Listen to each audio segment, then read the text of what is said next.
what is the group doing or the committee doing to attract young people? Na nilikuwa hapa 2024. Na tukakuwa na what we call now the strategic plan. Na tukasema hapa, tukaongea tukasema tuta attract the young people. Na one way ya ku attract, unawapata mahali wako where they are. The comrades wengi wako shule na wengine pia wako huko nje. Kuna wazazi ambao wako hapa wako na watoto wenye pia hawayuko hapa. So what are we going to do to ensure that tumewa promote na tumewa attract kwa our group? So thank you. Thank you so much. Makofi tafadhali. Keep asking so that we have also our right team to also respond as we are continuing to ask the questions. I want to take this opportunity to invite the Caritas team. We have a member from Caritas. I won't mention his name. I want him to introduce himself. Karibu sana sir. So that he may also take a seat with us. Mungu ni mwema na kila wakati.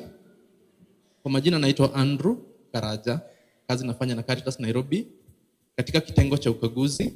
Mimi nimekuwa hapa tangu tulianzia misa, then I was seated here. So nimefuata yale yote tumeweza kujadiliana, na kwa upande wa maswali niko hapa niweze kujibu ambayo management maybe wangetaka ama members wangetaka clarity. Niko hapa tusaidiane. So ni furaha yangu kuwa hapa siku ya leo na mjihisi mko mahali ambapo panastahili. Asanteni. Let's give him a good clap. Makofi tafadhali. Kwa wenye hawajui, Caritas is our mother.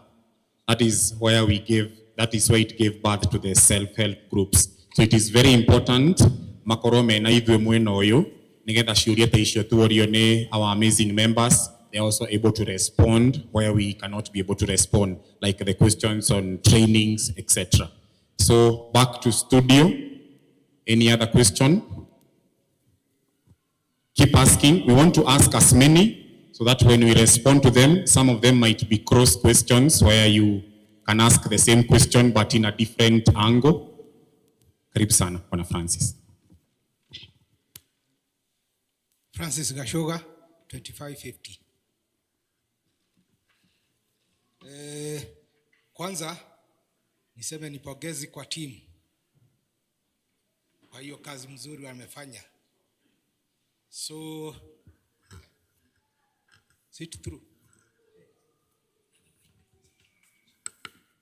Am I being through? Yeah. Kwanza nilikuwa nasema nipongezi kwa the team for the work they have done. About the chairman's report, I just wondered, it was a very good report and well presented. Only that, was there really no challenge over the year? Because I did not get any challenge mentioned. And here I can see the loan portfolio has gone too low. In fact, it has stagnated at 29%. And it is our core business.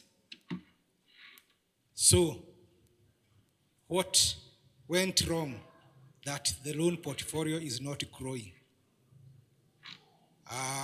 Is it our strategic plan that is not working? And I get on the budget there is the review of strategic plan. I hope this is the midterm review. And I think the allocation there is a bit low. Given if it is the midterm review of the strategic plan, the allocation may be too low in the budget. So I want to combine everything together.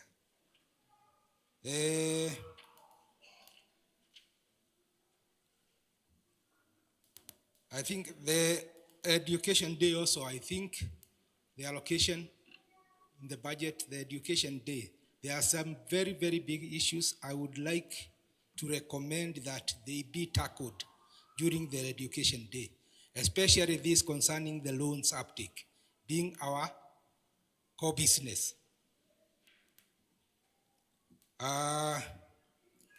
My other one is about the AGM timing. I don't know whether it is the management or it is Caritas, Nairobi, or it is the auditor. I don't know, because right now, we are 120 days instead of the mandatory 90 days, 90 days.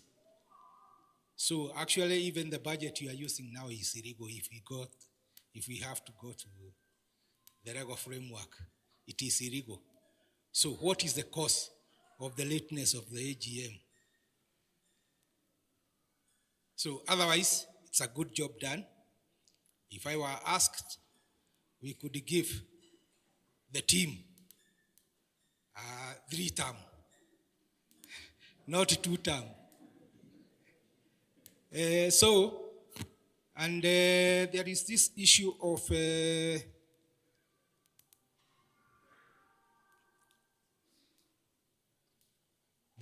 was this issue, I have forgotten it, I did not, but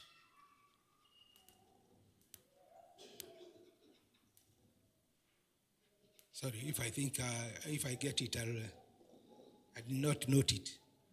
So I would like you to address those issues. Thank you so much, Bwana Francis.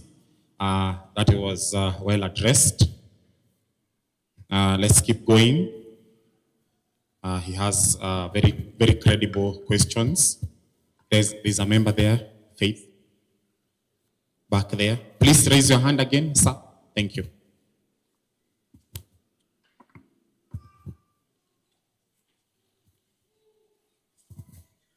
My name is Karanja, member 2894.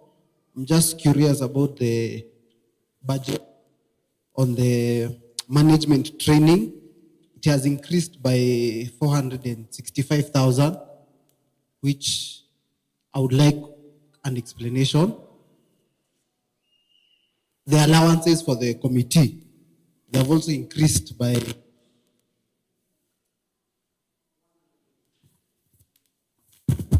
1,000.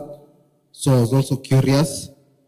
And the management team, I would like to know the number, because the money allocated to the management team is 1,862,000.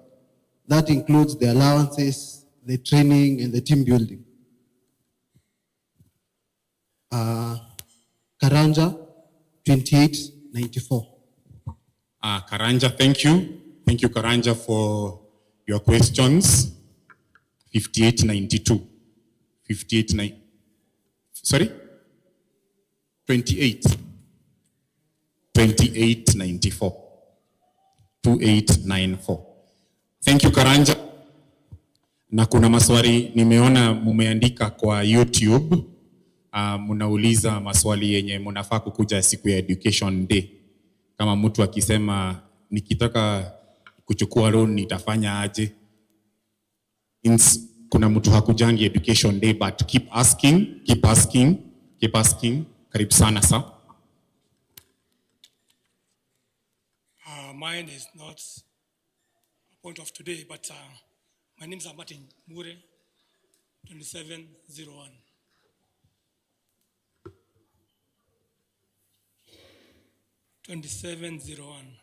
Martin Mure. My question pertains how we have been doing in paying loans, and we were submitting our money to certain points, but of late it has turned to be paying to the bank. And the question is, there are extra charges paid unto this. And from my own address, I just live to wonder whether it will be of much help, because if I get a loan of 10,000 and there is some interest into it, and when I go to paying to the point, the M-Pesa is charging either 20 shillings, 10 shillings, or 5 shillings, whatever. I get my money from gradual works, and this I'll be paying surplus. That is one. And because you are the panel who sat, can you please leave to address that? The other thing is it appertains membership. I live to know that a member is calling 10 names to come and register, while these persons are members of this group.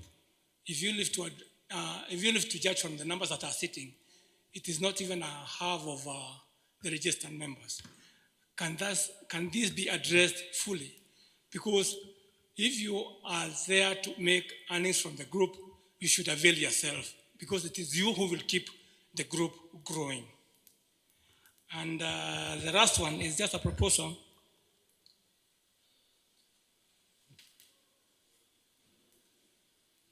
No, I just hope to that. Thank you. Thank you so much, Bwana Patrick, for your good questions. Yes, he has a very good question that we need to answer. Kama wewe ni member na hukuji hii chama leo na uliandikiwa hii message 3 weeks ago, alafu utajibu nini? Maswali wapi if you do not attend? Ni kama huyu ni mtoto wako, siku ya closing day, opening day, you cannot be busy for your child. So it is very important where you keep your money to know what is happening. That is a very good question, Bwana Patrick. So let's keep going. David. Habari yenu. So yangu ni proposal. Yangu hata sio swali. Mnanisikia? So nasema yangu ni proposal hata sio swali. Oh, we need your member number. Umepata? Sijapata, lakini nimeambiwa nipeane my 3 names. So David, Buo, Mwaura. Sawa. So my proposal yangu nilikuwa nafikiria, in my family tumejoin kama 4 circles in total. Now I have been seeing a trend. Heno dukoretwo gikika na ndirona ni ukoretwo kirehe faida. Uhoro wa budget ino ya kurugagirwo riria tuoka AGM ri, it is nyihio andu handu ha kurugagirwo irio nyingi ri mukarugirwo tu just simple snacks ta mandathi, cai na ringi some smoky.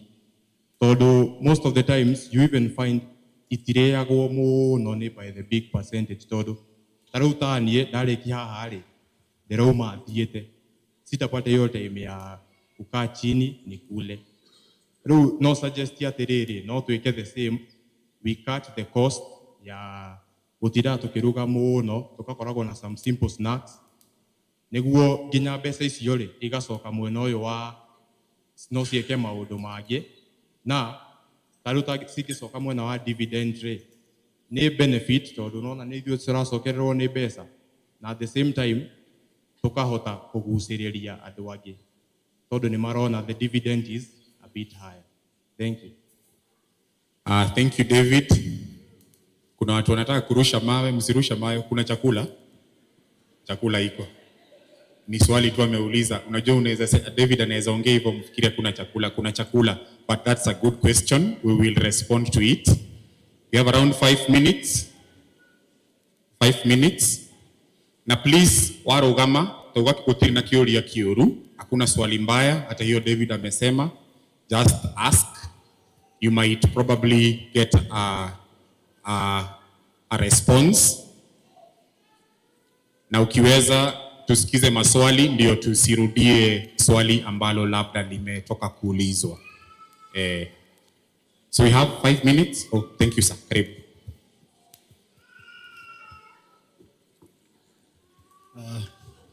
Amjambo members. My name is John Mugai Juguna, member number 3444. 3444. 3444.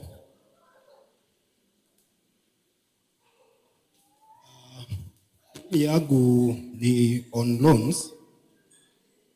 Nimeobserve kwenye loan repayment yangu ninapata an increment of about 0.5%, which is not clear to me kwa nini iko kwa on my payment, but I understand we have 1% interest on the repayment. The other question is, at what stage loan is termed as default? Then, the other thing is concern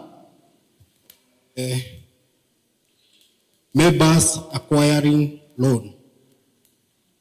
Because I have a friend of mine who called, and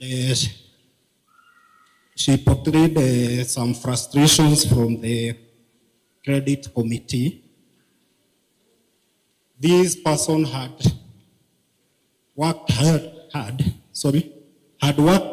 to get the guarantors, and upon getting the guarantors, some of us, we are old, and maybe macho zetu hazioni vizuri. So akijaziwa ile form, ikifika kwa ofisi, the office wanasema the handwriting doesn't match. So they are not sure whether this person really guaranteed this person. And yet, we have phone numbers to this member who has guaranteed. Maybe you would even take a step and call that person to see whether they have guaranteed that person. Because this person was so frustrated, even he had given up in getting the loan, but it was intercepted from the diocese level, and this person happened to get the loan. So let us try to avoid such things to frustrate members. Some of them, maybe they are running away because of such things. So let's watch on that. Otherwise, I don't have much. I would take this time to say thank you for the good job you are doing. And I wouldn't mind if you continue serving us. Thank you.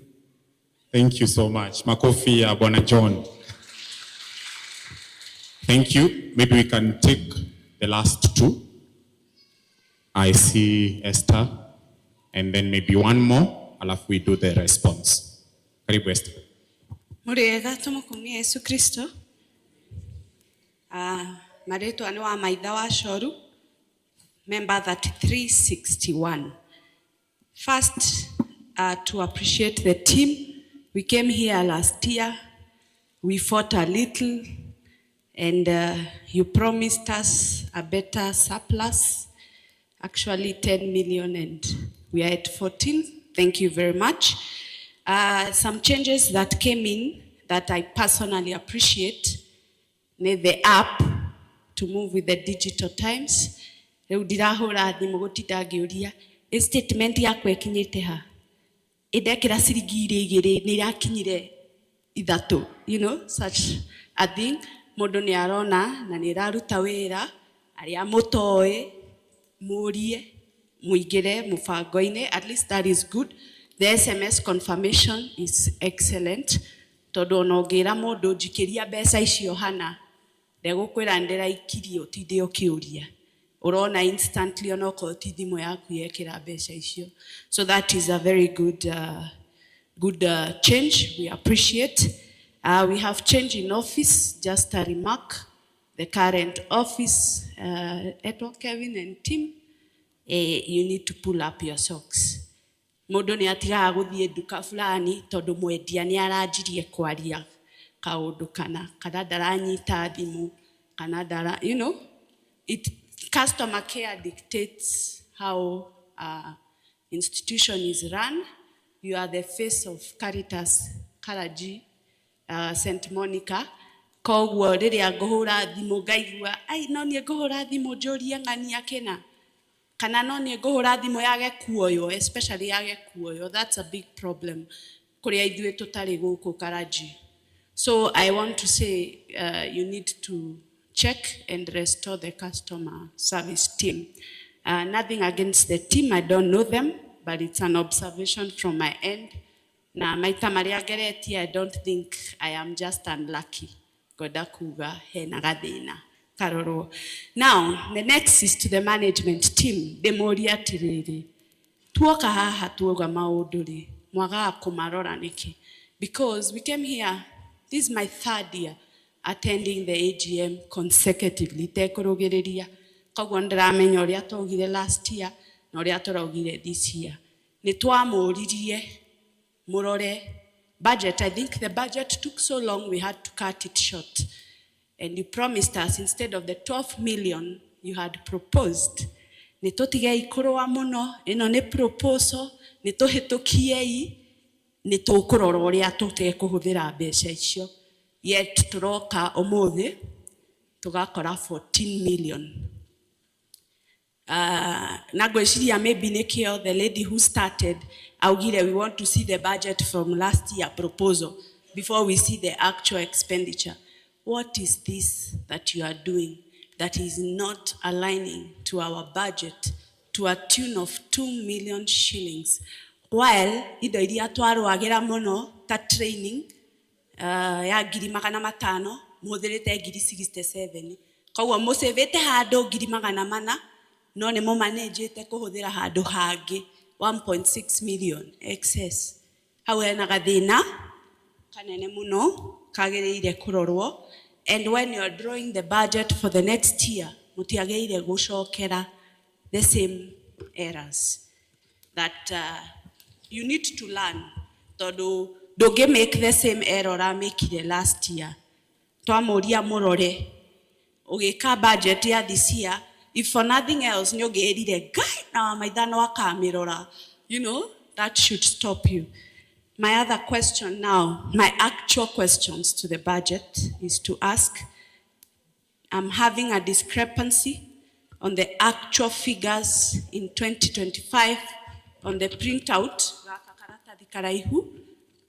and the actual figures presented ifukuini. The audited accounts. I tend to wonder which came before the other. Nekuge no mura printire bere, mutareketie noe, kana eno ni omura thodekete, mutathodekete no. And with such a discrepancy, then turarora ki in this budget, specifically to a tune of about 200,000 consistently all through. And 400,000 on the surplus. Ishoti besha nini? Na I think you need to check and recheck before you submit these documents to us. Just be a little thorough. Assuming that it's just an error, which you'll be clarifying, then I want to go direct to the management trainings. Why have you spent 66,000 in this year? And you are proposing to spend 500,000 in the coming year. Nekeke getoma mwede githomo kiritu uguo tukwenda kumenya murathie training eriko. Additionally, is just to say that the strategic plan review is also worrying to me because dirona ne girigana rimwe na giri 25 proposal ya supplementary budget for about 3 months, 90 days before the next AGM. That's about a budget of 125. Na ne plan to huthirite besha nyingi over the years. Niki iki murathie kurora netigetie about a year and a half, 2 years ethire that necessitates such cost. Then to echo what my colleague member said, what is the return on investment? Ya maundu maya ni murarihirwo guthoma, members ni mararihirwo guthoma, and what nimureka promotion, what is really the return on investment? And the reason I ask these questions, I have nothing against you again. It's just for accountability. Nigetha mundu amenye haria ciringi yake iri na uria ireka. Asante. Thank you so much. We can have one more. Thank you so much, Madam Shoru. Those are very valid questions, which I believe my team hapa nyuma, they will be responding to. So one more.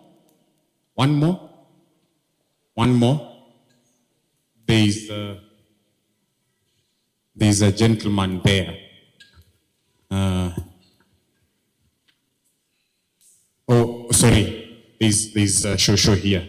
Sawa.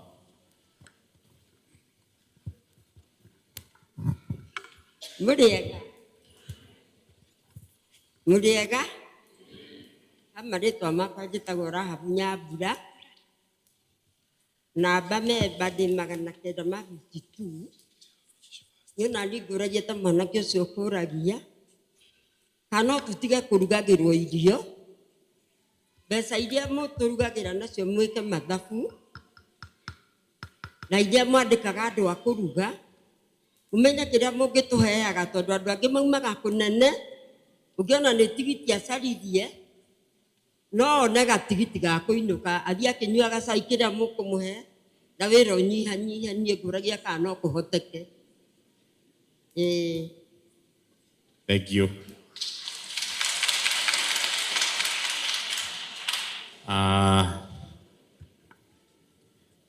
Na sitaki tupitishe time so that to respond hizo zenye mumeuliza. So I'll give the gentleman near Joan na Bwana Francis utamaliza. Okay, thank you so much. My name's Patrick Kamunguna, member number 2707. I thank you again this year because there was a controversial last year because of your budget and people were complaining about the percentage that you gave. Last year, I'm a member here, at the same time I'm a member at Kameredo. We are given with interest na beshani ni mono compared na Kameredo. I have heard kananida igwa this time tohota ukoroni tugushida Kameredo. I thank you for that. No kiuria kiria ndiramba kuria ni tukoretwo tukireha besha citũ through account mukoretwo mutuhete tutirachanjagwo die niki kuracokire kuroka turanjia guchanjwo riu with that one tuoria turerwo ati ni andu akaritas bank in Nairobi and we have them there here. Can they answer matwire maranjirie gutuchanji niki na mbere turarutaga mbere turarihaga tuteguchanjwo besha icio riu ni turathie wona wariha besha ukona there are some charges. Again, when supporting wa maitha twandikaga andu mwaka tondu ni andu aria matwaragwo training ri budget yo ya gutwara andu training ka twandikaga andu o mwaka nigetha andu acio makorwo ni maratwarwo training na budget igakorwo ta ndona with the support wa maitha budget yo ya gutrain andu ri igakorwo too high niki twandikaga o mwaka njui twandikaga mundu umwe githe tiguo twacenjia tuthiaga tucenjetie mundu umwe mundu ucio arahuthira 300 guthi gutrainwo kana training icio ithiagwo ni andu aria me guku do we spend how and why do we spend that much money? Surely ni moyo ni besha citu murahuthira ni moyo no tuge ni tukumufuta inyuothe twandike andu angi. So you people, you have to be very careful. Todo besha ici turahuthira ni cia members. So mugika budget yanyu mumenye mbeca iria turahuthira ni cia members. Thank you so much. Thank you so much, Bwana Kamuguna. Good questions. These questions are being taken very seriously. They will be responded to shortly. Ninaona zingine labda ni juu hatujui, ama pia sisi we also need to respond and answer to the same. So one last one to Francis. Na tumesema to make sure swali yenye tunauliza usirudiwe yenye imeulizwa ndio tuweze ku have progress. Karibu sana. Okay, mimi naitwa Francis, member number 2495. Team pongezi, good work. Mimi kwendaga kuuka mukono mutumia uyu na mwanake we haria. Andu hagutinda tukiruga ri. Sako iria ingi tuthiaga ri itirugaga mundu ekagirirwo ngiri bahasha o mundu ngiri agathi kurira mbere. Tondu mukuruga na nie ndauma haha ni thiete.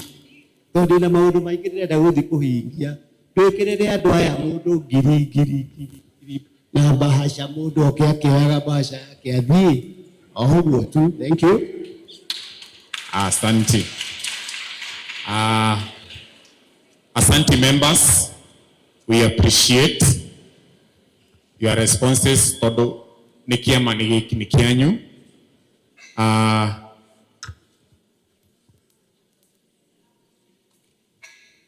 Pole nego gushokia shine, but I've noticed something I'd written down na dinauga ni minutes shikiandikwo. It was a very short summary.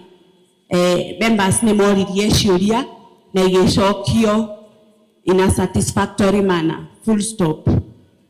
Rugana ruthireire hau. Na tondu tu section ini ya ciuria, it is important ciandikwo ni kuoririo ciuria. Tutinauga mwandike ciothe, but at least neno niyo yari aja na yari satisfactory. Niki uliotanoka mucemanio ri ni akamenya tuoririe ki na twacokeirio atia kiu twaiganire nakio. Thank you. So I want to invite my team, Tanzania Alex, to respond to some of the questions. Kuna maswali ya investment, kuna maswali ya trainings. Caritas is here. So karibu sana Alex.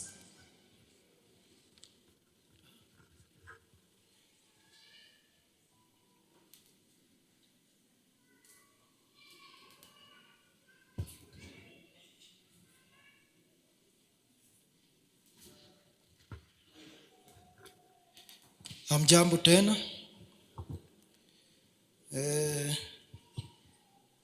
Nimejaribu kuandika maswali na nitajaribu kuyajibu. Na pia kuna ya online, so tutaangalia pia hiyo. Ya kwanza ni kupokea shukrani za members. Kama management, indeed, it's not an easy job. But at the same time, we take pride in the work we do, especially safeguarding members' contributions. Having said so, nishukuru, nimesikia pongezi kutoka pande hapa na pale. Na on behalf of management, we welcome those appreciation comments, because only the guys who seated here know what they have done to get us to kwenye tumefika siku ya leo. Na hatujafika, bado tutaenda mbali zaidi. Nitaanza na ya kwanza. Nitaidirect kwa chairman, because it is on the chairman's report regarding reduction in compliance. That was asked by Sarah. The difference between tofauti ya management training na staff training. And indeed you are right. Kuna pahali utaenda wale wanaitwa management, they are also employees. But hapa kwetu management sio employees. Management are elected by members to represent them in the affairs of the group. Staff wanaajiriwa through interview process and competitive criteria, and they are employed for their skills and compatibility with the needs of the group. Kwa hivyo group ikitaka accountant haitakuja AGM, ita advertise a position you've had before, and then the skills are, the requirements are read out, and kunafanywa interviews. So those ones are employed by the group full time. They sit in the office and they serve you on a daily basis. Management on the other hand, niseme ni part time mama, ni hata si part time. Management are people who have volunteered themselves and offered to serve your interest. They are representing you. Leo wanadetire, nikiwa mmoja wao, you shall elect people to replace us, waendeleze agenda. Those will be management and they are your representatives. That's why we sit here and take your questions, because we are accountable to you after all. So staff undergo their training of running the office. Kama ni system, yeye ndio atafunzwa kutumia, because they are using it on a daily basis. Sisi hatutaitwa maybe training the same ya system na staff. Sisi tutaitwa maybe kuonyeshwe ku approve loans na nini, lakini yao ni detailed, because they need to do accounting, register members, etc. So that's the difference in terms of training. Training yao na yetu ni tofauti. I guess Michael or the OMC talked about adoption and passing resolutions. Hiyo ni uliuliza swali, Sara aliuliza swali kuhusu kupewa wakati wa na iko yotu udhudhuri ya budget na madhafu nado muheyo time muri ciuria na ke. This easy budgets zinatumangwa online. It's a requirement. With the notice of an AGM, we share the financial statements, we share the budgets. Wako ona wiki ta igere uguo udhudhurie uangalie uone kama uko na maswali. And in fact, we encourage that you send questions in advance through the link. So there is the opportunity where you are given to adon mayagwo kanya ga gudhudhuria mathafu mau ginya budget. When we come to the meeting, I think that our fellow management Michael clarified. When you asked to propose and second, it's not that we are adopting. We'll have an agenda for passing resolutions. That have we approved this budget, yes or no? Or we have approved it with changes? Have we approved the accounts? Yes. Have we approved distribution of surplus? Yes or no? Hii ingine ni kusema, there is a document that has been tabled. Do we admit that document to discuss it? I think that's the difference Michael, management member Michael, was clarifying. Nikuje kwa swali ya Kevin Otinda. Promotion and publicity. Ni ukweli imeenda chini. Yani niwaambia hii kazi si rahisi, lakini tuambia imeenda juu. It was about 800,000 proposed, which we never spent the whole of it. So that's another point. So last year it was proposed at 800,000. This year it has been proposed at 150,000. Hatujatosheka na members. Sio kusema tumetosheka na members. It is repurposing how we use our money in achieving our strategic objectives. Hatujasema tumetosheka na members, but ukisikiza report, there are several areas we are tracking well. Tunafanya vizuri. Tuna maintain the targeted membership yenye tumelenga, hiyo iko nyuma. Shares tunaendelea vile tulikuwa tumepanga. Where we are struggling, na nimerudia, mwingine amerudia, is on uptake of loans. So what are we doing? ESP, na several of you took copies. Hope you mnasomanga na to share. So one of our strategic objectives, as I said, tuko na objectives kama 5 hapa. Most of them we are doing well, except loan uptake. So ile 150 hatujasema hatuendelei kufuata new members, hatuendelei kufuata vijana. In fact, some of the activities tumefanya in the last 1 year are actually targeted towards young people.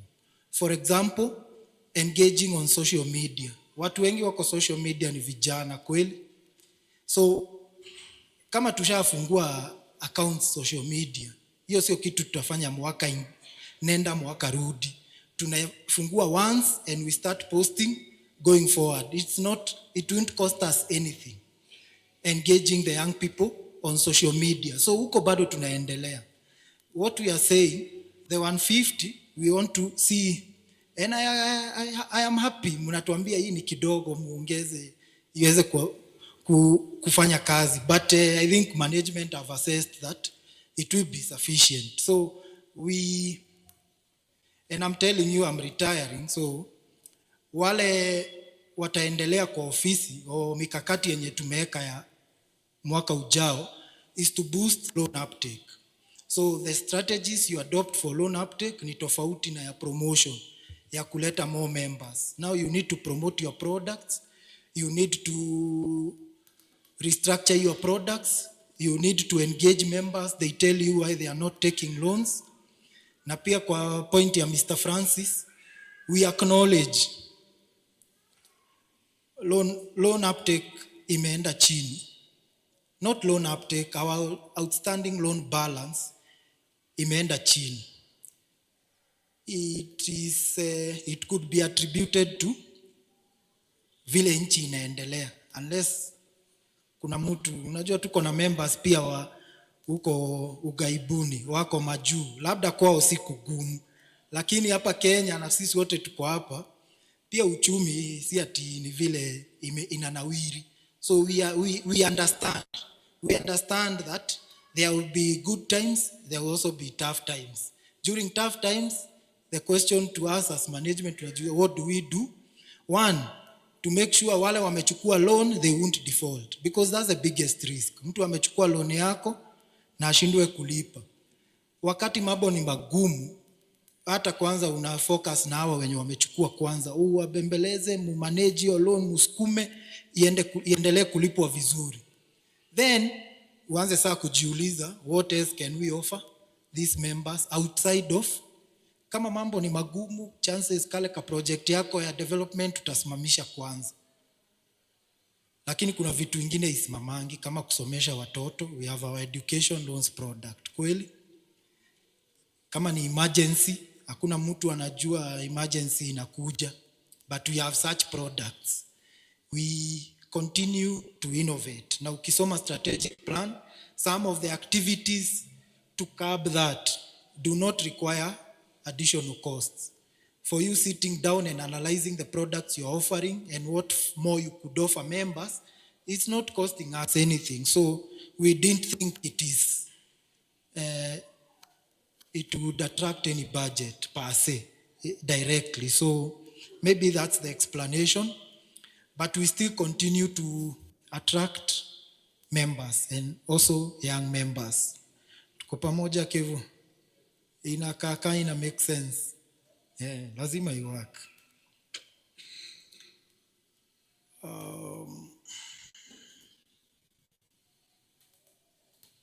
I think that one I've answered it. On Mr. Francis' question, challenges in the year, that will be in the chairman's report. Chairman, when you know huyo atawajibu. I will, however, tackle loans. I've talked about it a bit. Yeah, so what we have observed is mambo kama hayo. The economy inawiri. Also, people struggle with guarantorship. It's a known fact. But we offer solutions such as guarantorship cells. Okay. Kuna vitu zinakuja kwa SRF. Maybe they will come and alleviate some of these things. But what we are saying, the objective and where we are tracking as per this SP, what we should focus on and we are going to focus on is on loan uptake. So ukipigiwa simu na ofisi this year, tuongee mambo ya loans, chukua na utuongeleshe, tujue what is it. then we see where we can rekebisha. But our hopes, our dreams and aspirations is more of our over 160 million shillings to go towards loans. Ikuwe ni ya loans, because once loans ziko huko nje na members wetu nitoene gwekuria marekuria in one way or another wanajikuza, but when they also don't take, atuwapigi sana, because we are also alive to the realities of the economy, and we also welcome any proposals. You can approach management. Even Mr. Francis here was with us. I'll retire last year, right? Yeah, so don't shy away. In fact, when we do that mid-term review of the strategic plan, kitu moja huwa tunafanya ni ku-invite members. There has to be a representative from members who comes and gives, who participates. And that's how this document also has ownership to members. Hata nyinyi mumechangia kwa hii in one way or another. So even if you call the office, muongee na staff, they will note down your proposal and transmit it to management. Even the staff sit in that SP revision and proposal meeting. So any avenue, piga simu, tuandikie barua pepe, tuandikie kwa SMS, emails, everywhere. We take feedback. And this one we are seriously intending to work with members. Juu si management wanachukua loan peke yao. Ile tunaongea ni ya members. So those, you are the ones to give us your inputs. Education day allocation, again there was a proposal. The education day budget is low. Okay, we thought what we have proposed is sufficient. Na tunafikiria iko sufficient. Maybe what we are thinking about in future is something we call either continuous education, where we target different groups. For example, mtu mwenye amekuja chama mwaka huu na mtu mwenye amekuwa chama miaka 10 hawezi kuwa na maswali the same. So ukichanganya watu kwa education day, kuna moja atapoteza, especially if you focus on the new member, because what you are telling them, possibly a majority of the members know. We are exploring different options, but most importantly also we are exploring the different topics to cover. Ulikam education day ya hii mwaka? Huku make? Oh, huku area, okay. Yeah, but if you noticed, wale walikuwa, this year we had a guest speaker to cover personal finance na mambo kama hayo. A professor at a university with years of experience. Now most people from the feedback we received, they appreciated. So these are things we are exploring. They may take a while, but again, there is action happening. Timing of AGM and why there is a delay, I can give that to the chairman on timing of the AGM and a perceived delay. Sorry? Okay, itachukuliwa na Caritas members, but nonetheless, just to mention, there are processes za kufanya AGM. Mfunge hesabu, ifanyiwe audit, muunde budget, iende ikaangaliwe huko Caritas Nairobi, both budget and financial. So those are governance processes. But we know there are groups that do their AGM earlier than us. So there is definitely something we can get from them. But before Lagoon, indeed, Then there was a question from KARANJEE on management, budget ya management training. Itakuwa covered by our chairman in conjunction with a representative from Caritas.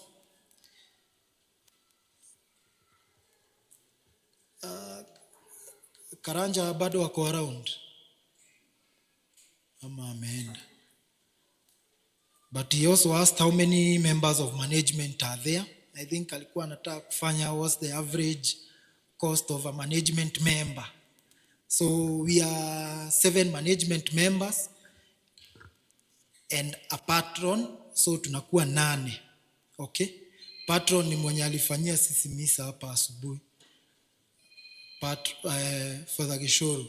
Otherwise the rest of the 7 members ni wawa wako hapa mbele yenu siku ya leo.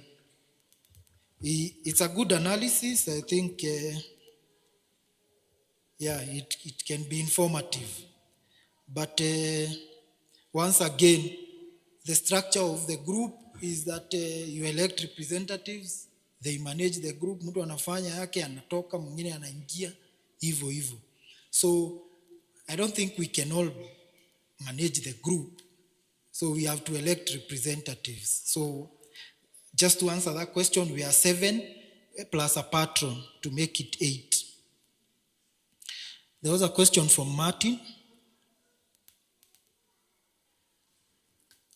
Status of loan repayment, there are extra charges. I think nikicombine hiyo na ya Bwana Kamunguna ya the charges on M-Pesa.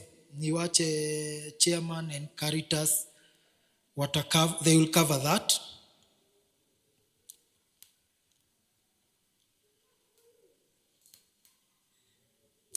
Yeah, hii ingine ya attendance on how we register members. So hii na nitarudia, we covered it I think kwa wakati wa education day ama last AGM. So ukiattend hapa category ni 2, present or absent. Na part of hata sijui kama inakuja, part of our bylaws we are saying the penalty or the fine that we charge to those who are not present should be waived on our old and our elderly and sickly members, because you cannot be charging people who realistically cannot make it here, right? They are still our members, but some of them could be bedridden. Some of them, they are not able to make it here. So they are the only people who are exempt from that fine are those who register with an apology. Apology, wakati tunaandikisha, present ni mtu mmoja.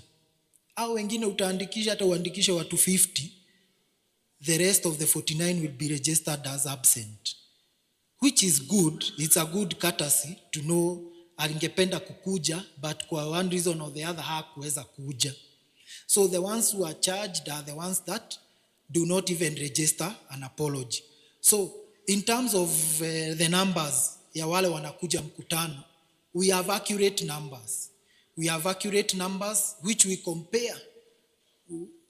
I don't know if you have noticed, but there is someone who counted the entire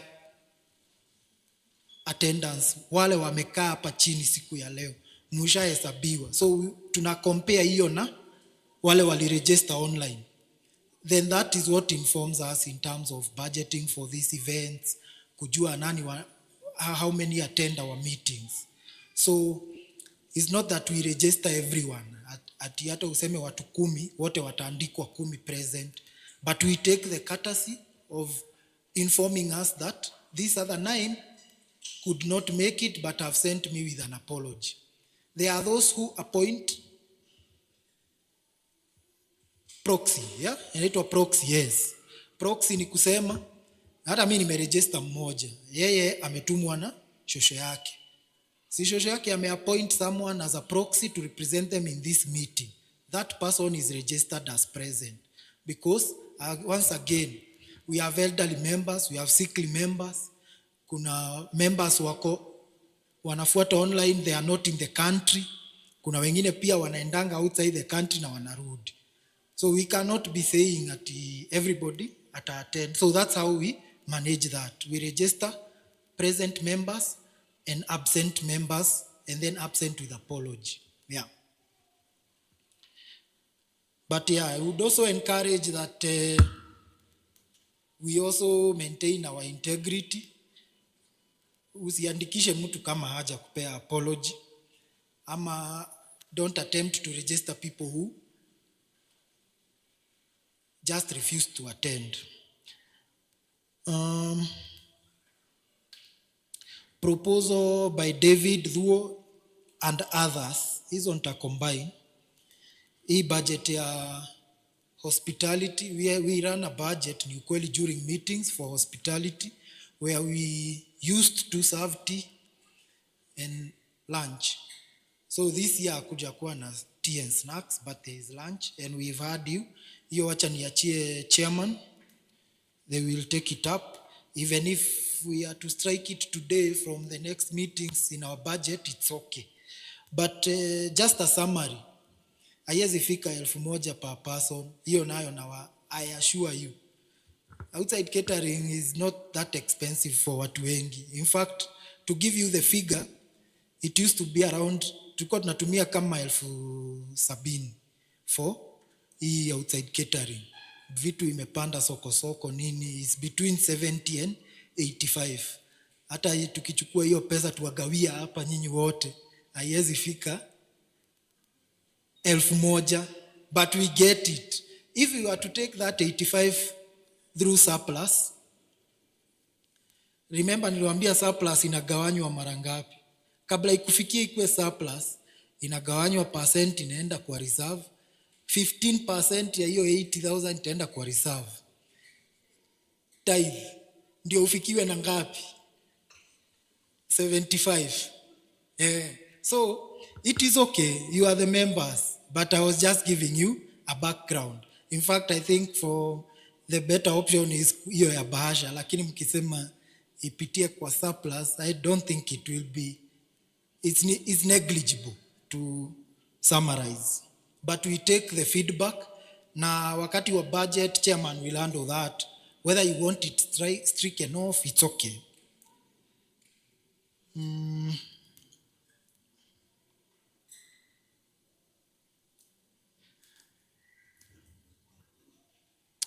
That sentiment imerudiwa na Jogona na ikarudiwa na Shosho Rahab. Nitoigwo horo ucio na niguo ndirarĩrĩria ngauga atĩrĩ, no sawa, yo proposal yo nĩ njega, nĩ inyuĩ member na niguo mwenda na ũguo tũgwĩka. All right.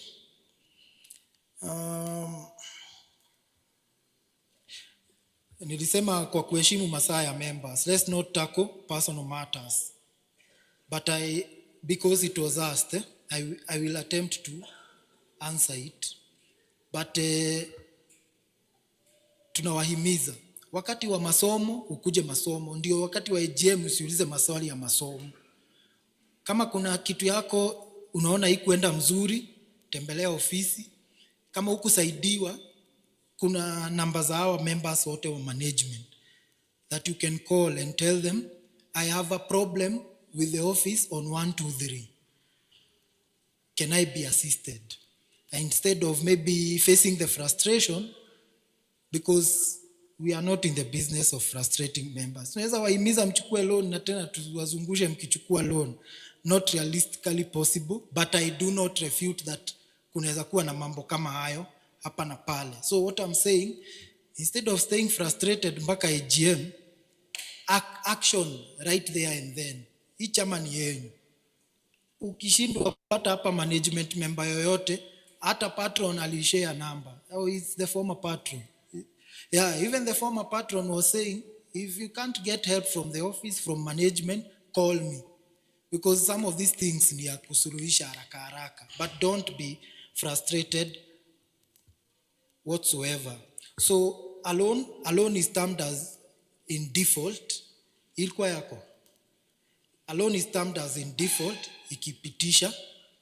So it starts as being in arrears. We have a good loan. Hiyo ni mtu analipa vile anafaa. Ukichelewa kulipa, inaingia kitu inaitwa arrears. Ukilipa kidogo kuliko ile unafaa kulipa, itaingia kufikia ile kiwango. Utaambua kuna hii kiwango, bado tunagojea ulipe. So hiyo inahesabiwa masiku, mpaka ile siku itafika miezi, mpaka itafika 120 days.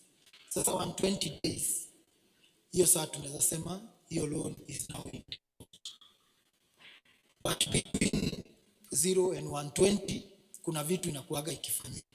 Utapigiwa simu, kukuambia unaweza pata ngapi, hii ndio imebaki, ongeza nini. We try and manage the loan with you as our member so that isifike default, but default is 120 days. And you know, before your loan goes into default, you can approach the office and restructure. As I said, tuko kwa uchumi yenye pande moja inafinya nini, vitu kama hiyo. And we also ourselves undergo personal things. So ikifika na uwezi lipa ama kiwango yenye ulikuwa umeweka kufikisha kila mwezi haifiki, njoo tu kwa ofisi useme tuliongea 1000, ndakuwa naweka 1000 kwa siku lakini mimi napata 800. Ama kwa mwezi mimi napata 800. Tunaweza endelea na hii 800. Unasaidiwa, inarekebishwa, hiyo loan haiwezi ingia default. You are not stressed, you are not frustrated.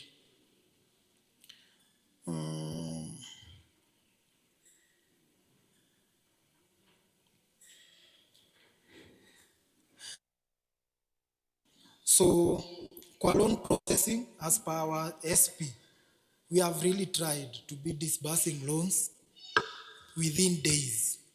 Ukiapply nini tunafuata within days. Sikatai, there is some due diligence that goes behind appraisal of a loan. So I'm not sure about the specific case, but if it's not resolved, maybe we can take it up. And even if it's resolved, please let's try, tutaiangalia, we'll see what went wrong where, and itarekebishwa. But as I was saying, if for whatever reason umekuja kwa ofisi na usaidiki, pigia one of the management members, their numbers are available. Kama hawako, pia wao wasaidi, call chairman, call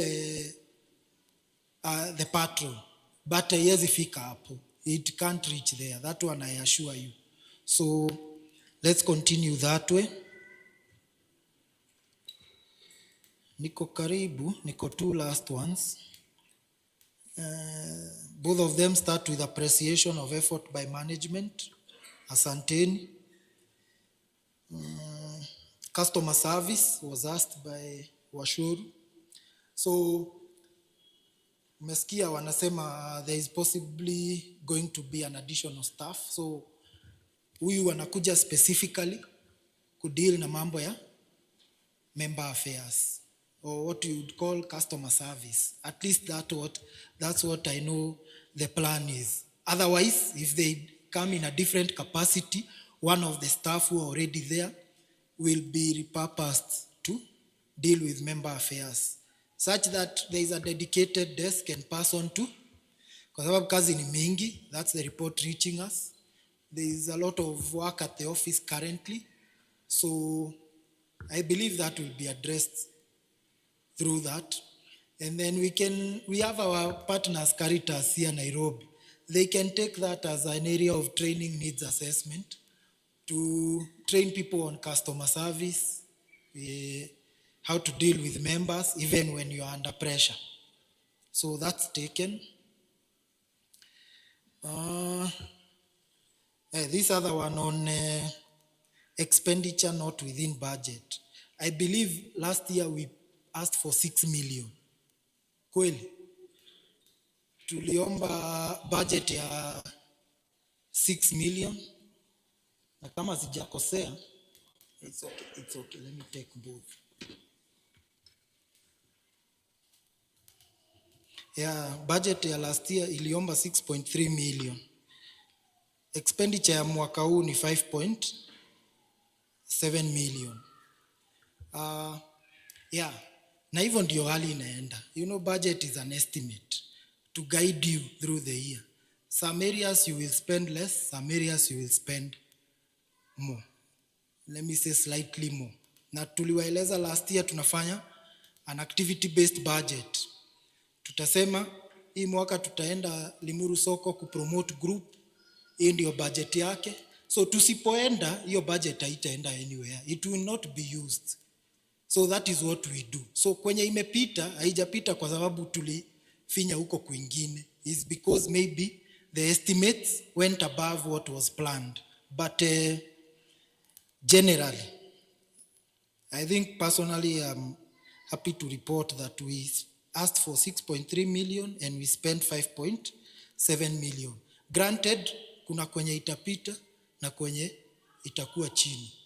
But management, as I said, they are prudent. They listen to you. Si kuna vitu mlisema last year. Kuna yenye tuliweza kufanya. Majority we were able to do. In fact, I would say that has been our North Star in the year. What did we tell members? So be rest assured, management listens na wanasikiza mambo yenyu. So the more we interact, the more we are able to know what our members expect of us, and the more we are able to implement in that way. But again, I would also say, you having elected people here as leaders, mumewapea pia jukumu ya kukuza kikundi. Kuna wakati watamwambia tupeeni budget ya promotion. Musipowapea budget, they will not do promotion. Mukisema kusikue na, you can only cut cost to a certain level, because ukisema to cut costs kama tuseme kusikue na budget ya AGM, na lazima tufanye AGM. So there are some areas we will listen, and we really strive to listen and do as our members asked, but we also have to come back and explain to you as leaders, as the leaders you have elected, that to elect as management, our responsibilities and duties might require us to incur XYZ in discharging the duties you have assigned to us. So it's a conversation. So let's continue interacting and talking and determining where we want to take the group. So errors in the report, I have seen that it is factual. I can't pinpoint to what exactly ikona error, but yeah, as you said, it's a process. Mnaanzanga na draft numbers, they are audited, mnakuja, toa hii, weka hii adjustment atukuba, is a process. So I agree, maybe one came before the other and there was no stand back procedure. So that I think we've taken is just a point of correction. But yeah, it begs the question then, which one will we implement? But the variance is not that high, but we will implement the intended one.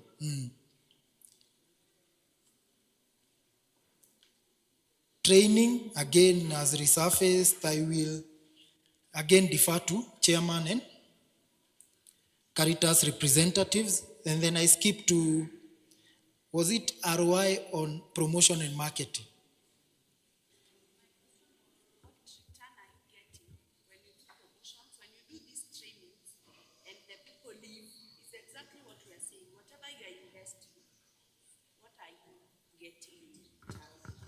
Okay.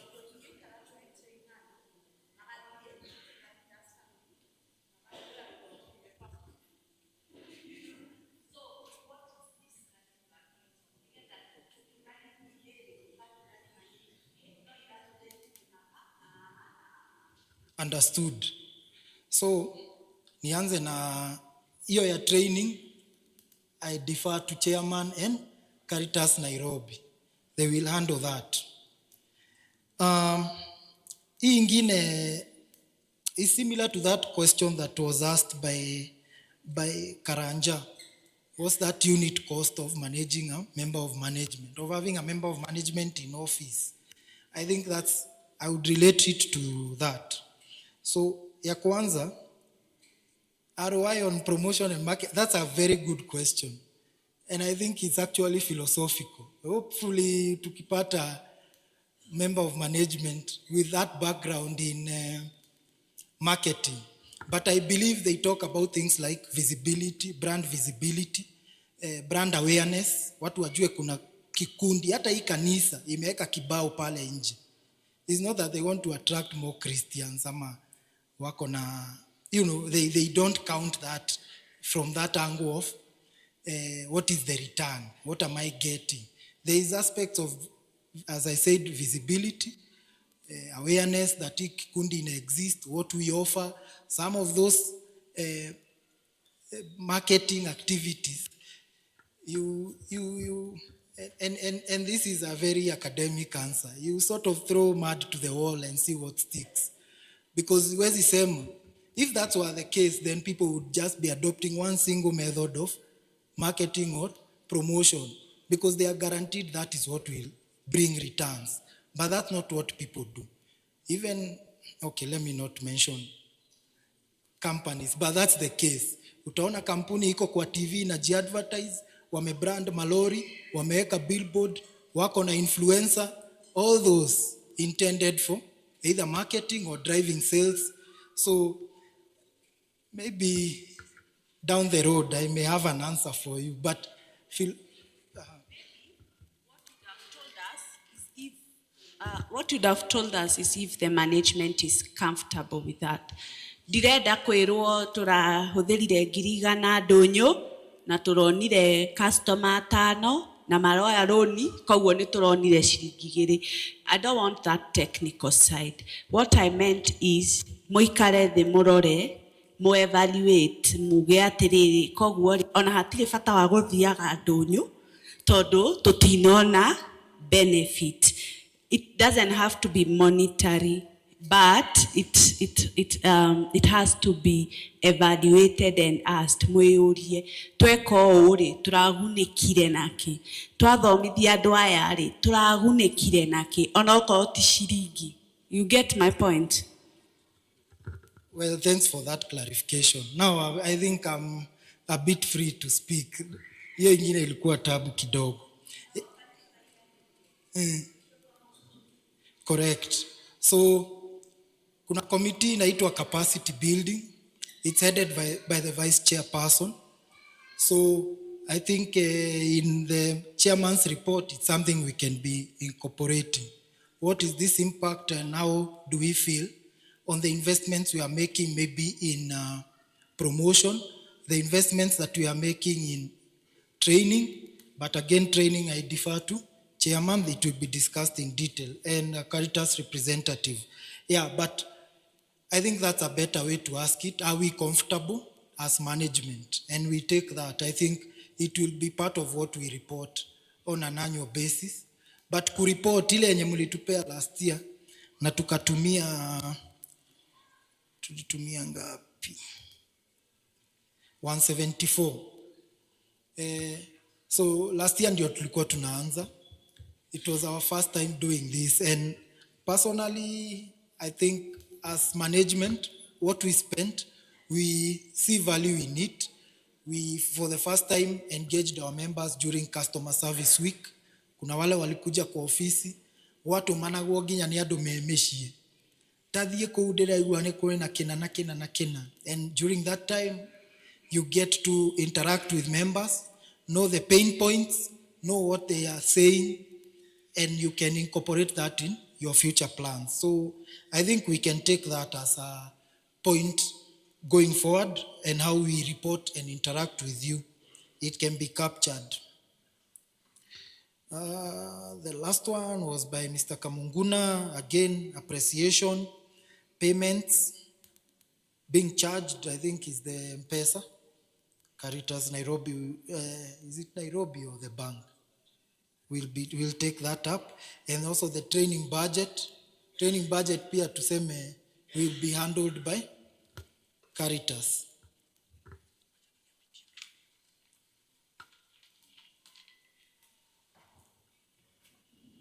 So, hizi ni za online. These are the ones that were asked online. Unfortunately, naona watu wa online, sijui kama ni juu mtu ako peke yake ana feel that personal touch or interaction, but most of their questions ni about their personal accounts, about processes in the group, which we said we can take that up, tuwapigie kwa binafsi. Ama tuanze kudiscuss account ya mtu hapa. It's not, yeah. So hao ni watu tutapigia. We try and find out. My app is not logging in, so tutaangalia na wao. Okay. Hii pia ilikuja last year. Member talked about a lot of technical language. I think anamaanisha tukipitia hesabu, tukisoma budget, chairman's report, nini. Mambo inaingia huko, wanaanza kuongea mambo anapotea. But I don't know, there is no other way to tell you what the financials are unless I do it in Kikuyu. Nimejaribu kufanya na Kiswahili, but we'll endeavor. Maybe those are things we can educate ourselves during education day as well. Yo pali unasikia ni pagumu, tuambie, tutajaribu ku break down, because we've even attempted to do a breakdown of the weighted average computation here live with members. So I don't believe kuna kitu inaweza tushinda.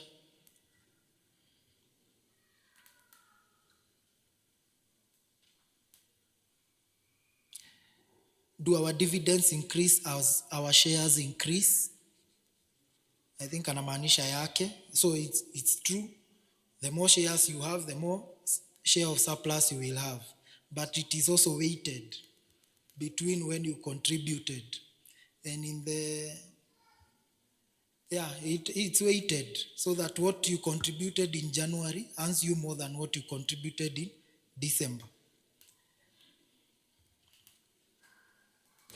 Account statement, do I need to repeat? I don't know exactly what they meant, but Shoru hapa ametuambia poa kwenye anatoa statement yake. So we also adopt the Mobi app. Mobi app ni unaona kitu mambo yako live. Ukiweka shilingi inaingia live. Unaiona ndio hiyo. Ukilipay loan hivyo ndio inafanya. It's a very good app. Naweza wahimiza mu interact nayo. If we can use M-Pesa, we can also use this one. Si ngumu. Maybe we are planning to post it in our website, a tutorial on step-by-step usage. Na pia tutajaribu, I think in the coming education day, Mungu akitujalia is something we might try and simplify.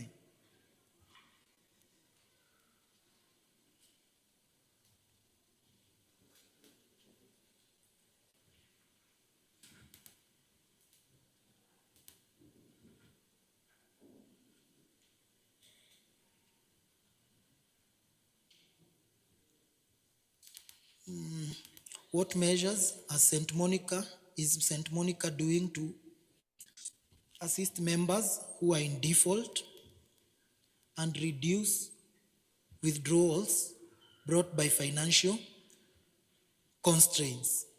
Yeah, I think that's one of our members, and I love that question because anaongelelea kile nimekuwa nikijaribu kusema. When we talk to members, some withdraw si kwa kutaka, but imefika mahali hiyo ndio pesa peke yake ako nayo and they want it. So to some of those people, including those who default because of financial constraints, we are offering you, if you want to withdraw, if based on the scenario, huwa tunakupea option ya kama unaweza chukua loan, kama unaweza pewa holiday member contribution that generally you are told is okay. You can go sort out some of the things that are going on and then come back. We try and offer those solutions. Kama ni loan is a bit more complex because chances uko na guarantors, pesa ni ya wenyewe, umechukua pia loan hapa. So that's where I was saying, and this is a very, very powerful tool for someone with a loan. Tembelea ofisi. Kabla uanze kuingia kwa arrears, tembelea ofisi ama hata piga tu simu. Sema hii loan yangu sioni hii mwezi nikifikisha ile tulikubaliana. Fanya hivi, niongezee my repayment period, nipunguzie amount yenye nafaa kulipa, or even grant me a loan repayment holiday. I won't be able to pay for the next 6 months. But on the 6th month, I will do X, Y, Z. Those are arrangements that can be made between the office and our Caritas partners, especially restructuring the loan. Na ningewahimiza, mueleze wenzenu. Mtu akisikia analemewa, ni afadhali atembelee kwa ofisi. Kwa sababu ikifika ile tulisema 120 days ya arrears, ya default, sasa huko inakuanga ngumu. Inakuwa ngumu kusema you will, we call it curing the loan. You will cure the loan because ile ilikuwa iharibike yote imeharibika because it has already gone into default. And you see tunasema ulikuwa na miezi 4 ya kurekebisha. So tujaribu tutumie hiyo some of those tools that are available at our disposal. Some I may not even know, but trust you me, ukitembelea kwa ofisi, you will be offered a solution. I hope that I didn't catch the name, but those are some of the measures. We are alive to financial realities na difficulties. Sio kila siku ni birthday. So when it's not, let's talk, let's converse, let's see how we can help each other.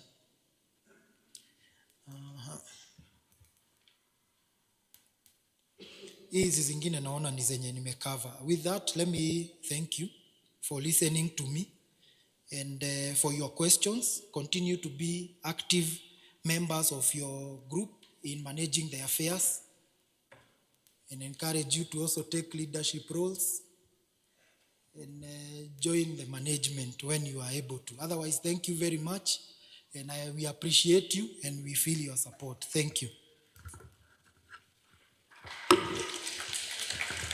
Makofi tafadhali. Sitarudia kenye Alex amesema. He has gone to the point. He has tried as much as possible to cover as many parts of what you guys asked. Na ninajua kuna zingine hazijajibiwa bado, and that's why I'm taking this opportunity. We are still on time. Turashiretie, God willing, by saa nane na nusu, we will be done with this great meeting. So at this juncture, I want to welcome Caritas Nairobi. Andrew is the representative of our umbrella mother. He's going to come and respond to those questions that were not addressed by Alex. And we appreciate his responses. Munasema, we really appreciate them because he chairman yenu. So without much further ado, allow me to invite Bwana Andrew. Makofi tafadhali. Karibu Andrew. So thank you so much. I don't want to repeat myself, but I would like to tackle some of a few questions. The very first question was in regard to budget. I've categorized the questions ambazo members wameweza kuuliza. For instance, the one question regarding the budget. Allow me to say that I had noted that the presentation of the budget itself, I noted there was a gap, and thank you so much for highlighting it. The best practice requires that we have 4 columns, the budget. Column ya kwanza is for the budgeted for the year under review, the year 2025. I believe that is the year that we are focusing on, the year 2025. Should be followed with the actuals. So the budget for the year 2025, the actual for 2025, the budget for the current year now, yenye tunasoma, ya hii mwaka ambayo tuko nayo sahi, 2026, and the supplementary for 2027. So that was a gap I noted. And on matters to do with the actuals, the actual for the 2025 ambazo tulikuwa nazo pale, the total, especially for incomes, was 19.5. But if you check on the one which was presented, it wasn't matching with what was in the budget. So maybe going forward, I believe this is something that the management will observe to sijipate na makosa kama haya maybe as we proceed. On matters to do with budget, it's good that members waweze kuelewa that the budget huwa inasaidia members to keep them in toes. By that I mean, kwa zile matumizi ya mapato, for instance, mapato na matumizi is a projection for the year, maybe the year under review, and maybe going forward. So it gives the management a target for the year. It may not be actual in terms of the incomes, it may not be actuals in terms of the expenses, but it should not fall beyond. Ama haifai kuwa inapita zaidi. From the policies inasema vizuri, maybe members of management, members wanaweza kosa kuelewa, but in one of our policy inaeleza vizuri that on matters to do with the incomes, should there be any variance, maybe an adverse variance or a positive variance, it should be explained. Variance tunasema ni maybe from 0 to 25. Should there be any variance between what was projected and the actuals, it should be projected to the members. So maybe going forward, members should be keen, members of management, for any variance ambayo maybe from what was budgeted vis-a-vis the actuals, Any variance exceeding 25%, it should be explained. So it's good, members, that for all the questions that were asked, it shows that we are very, very attentive, especially on matters to do with budget. The other item I wanted to tackle is matters to do with the trainings. There were training for management and the training for staff. So those two are two different vote heads. So when you talk of the management, they are not employees of the group. Management kujitolewa wanajitolea, and the only way that we can make sure that they serve you the best way possible is by equipping them. Na tunawaequip kwa njia gani? By training them, especially for the new coming, especially when you're the new entrant. Kwa mfano, in our today's agenda, there was a election. Kuna wale ambao watakuwa na retire, kuna wale ambao watakuja. Making sure that the incoming are at par, ama wana meet what is expected by the members as well as the coordinating office, we always make sure that we train them. So training them, it usually comes at a cost. So for instance, kama last year, training year members, depending with the share capital, and maybe depending with the tier that your group is, one of the management alikuwa na charge 40,000. So maybe that's the reason why umepata, it was around 66, wale ambao wamekuwa observant. Because it was a 1 week training. So the moment wamelipa hiyo, automatically comes with allowances, maybe the night out and such. So maybe that's the reason why umepata there's a variance, a very huge variance from the roughly 66,000 and the maybe what was proposed in the current year of 532,000 in terms of the training. Because we expect, especially the incoming members, waweze kupata nafasi ya kufunzwa. I wanted to capture on very specific issues, especially on matters to do with trainings, ambayo niliona maybe mngetaka, ama maybe it was calling for proper thorough explanation. The other item I wanted to note is on matters to do with loans. There were two questions ambazo zilikuwa nimeona zinahitaji explanation. First of all, it's good members waweze kuelewa. Whenever you have a AGM, we usually focus on two main agendas. The very first one is on matters to do with financials. The budget is inclusive. The other one is matters to do with the elections. So let's say, for example, kama hizi agenda ambazo tuko nazo za loans ni vizuri, but sana sana they usually focus on matters to do with capacity building. So these are matters that management should take it up seriously. Maybe going forward, make sure that there's a capacity building ya members, ili tukuwe na siku ambayo members watafunzwa on what is expected of them on matters to do with loans. However, there was that question on matters to do with default. Ningeta nieleza vizuri. I think it's Mr. John, right? Aliweza kuuliza on category gani ambayo tunasema loan is in default. Niweze kusema, if for instance kama loan yako unafaa kulipa 1,000 na hiyo mwezi umeweza kulipa 800, consider yourself that your loan is in default with the 200 from the very beginning. So we don't wait until it's the amount in arrears imefika amount ambayo unafaa kulipa on a monthly basis. Hata kama ni na shilling ama pesa zako zenye unafaa kulipa is in arrears with 1 bob, loan yako tunasema in default. But default matters, we usually categorize them. Na tuna categories na njia gani? Kuna ile default ambayo members wa management ama kikundi inaweza stomach, inaweza kubali ama it's within your range, acceptable range. What tunasema ni delinquent loan. So when you talk of the delinquent loan, ni loan ambayo iko from 0 ama from 1 month to a maximum of 120 days, that is 4 months. Any loan that surpasses 120 days, tunasema that one is in total default. Default in what sense? Should the worst happen, kama we ni member, and maybe you happen to pass, for instance, kama insurance haiwezi kulipia the entire amount. But kama uko within from 0 to maybe 120 days, there's a way insurance can negotiate. Waseme, loan yako iko in default with this amount, hatutakulipia hiyo. But the other amount, unaweza lipiwa. So that's the reason nimesema niweze kuinsist that on matters to do with default, in as much as your loan is in default with 1 shilling, ama is in arrears with 1 shilling, consider that your loan is in default, but it's within the acceptable range. So kama, kwa mfano, the amount is 200, the following month ukose kulipa the 200 shillings, the moment the loan in arrear will be cumulative, ifike maybe amount ambayo unafaa kulipa on a monthly basis, a total maybe of 1,000, tunaweza sema in as much as hujaikosa kulipa, but cumulatively loan yako iko in default with 1,000 na ndio unafaa kulipa on a month basis, that is the installment. Tunasema loan yako is in default with 1 month ama with 30 days. So that's how we usually go about it in terms of presentation, ama in terms of checking the loan default.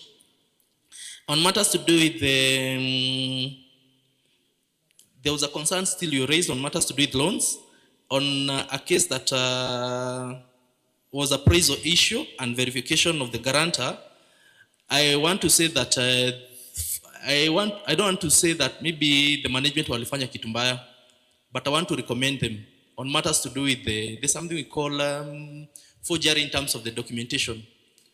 The moment member amekosa verify ama amekosa kuhakikisha ya kwamba the member himself appended the signature on that loan form, na maybe management wamejaribu kutumia the avenues available, wamekosa reach out ama prove that the guarantor himself or herself as a member nearly append that signature, automatically huwa tunasema hiyo loan ikuwe cancelled. Reason, tumejipata na cases ambazo member mwenyewe ameforge signature member. Let's say for example nimekuja kwako, nimekupigia simu, you're my friend, nimekuambia nataka kuchukua loan, imefika mahali maybe uko mbali ama maybe you are out of the country, ni umeniambia vizuri nitakupia 10,000 na mimi maybe naandika 10,000, automatically that one amounts to forgery. So maybe on matters to do with verification, there's still a way we can go about it, but if maybe the guarantor fails to comply or fails to cooperate, we usually recommend that that loan has to be cancelled, because we don't want to mess with our members' funds. So that's the reason why I wanted to capture on matters to do with loans. The other item I wanted to capture is on matters to do with charges. Still on, there were 2 points. One is on transaction charges.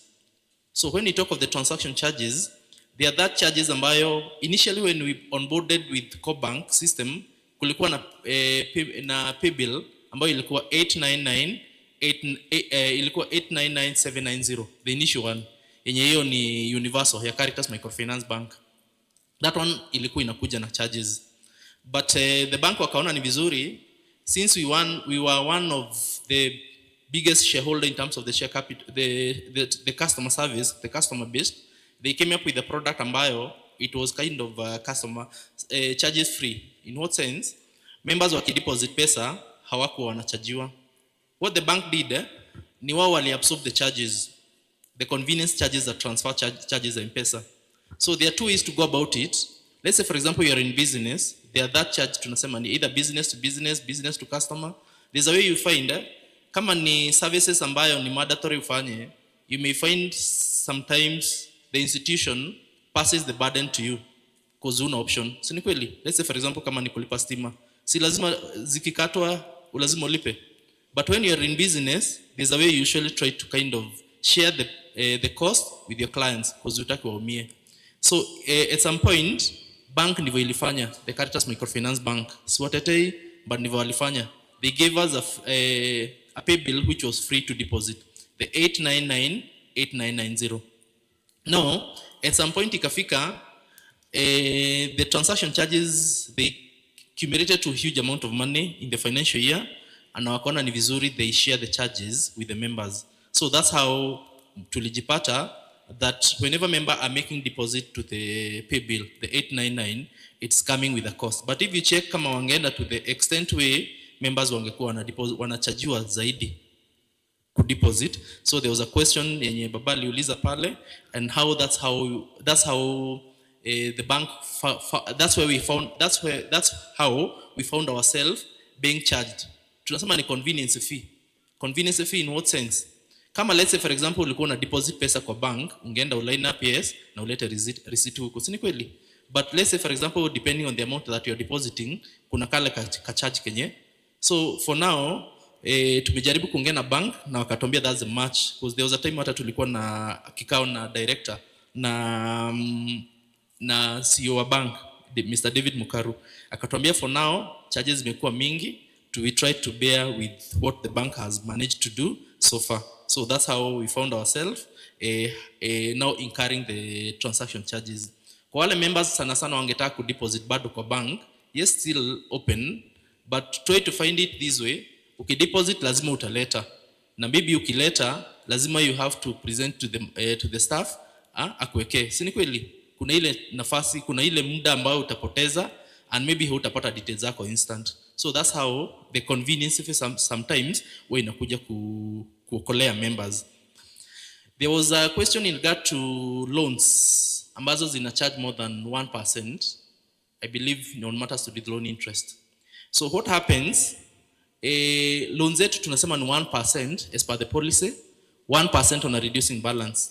But you find the 1% is on month per month basis.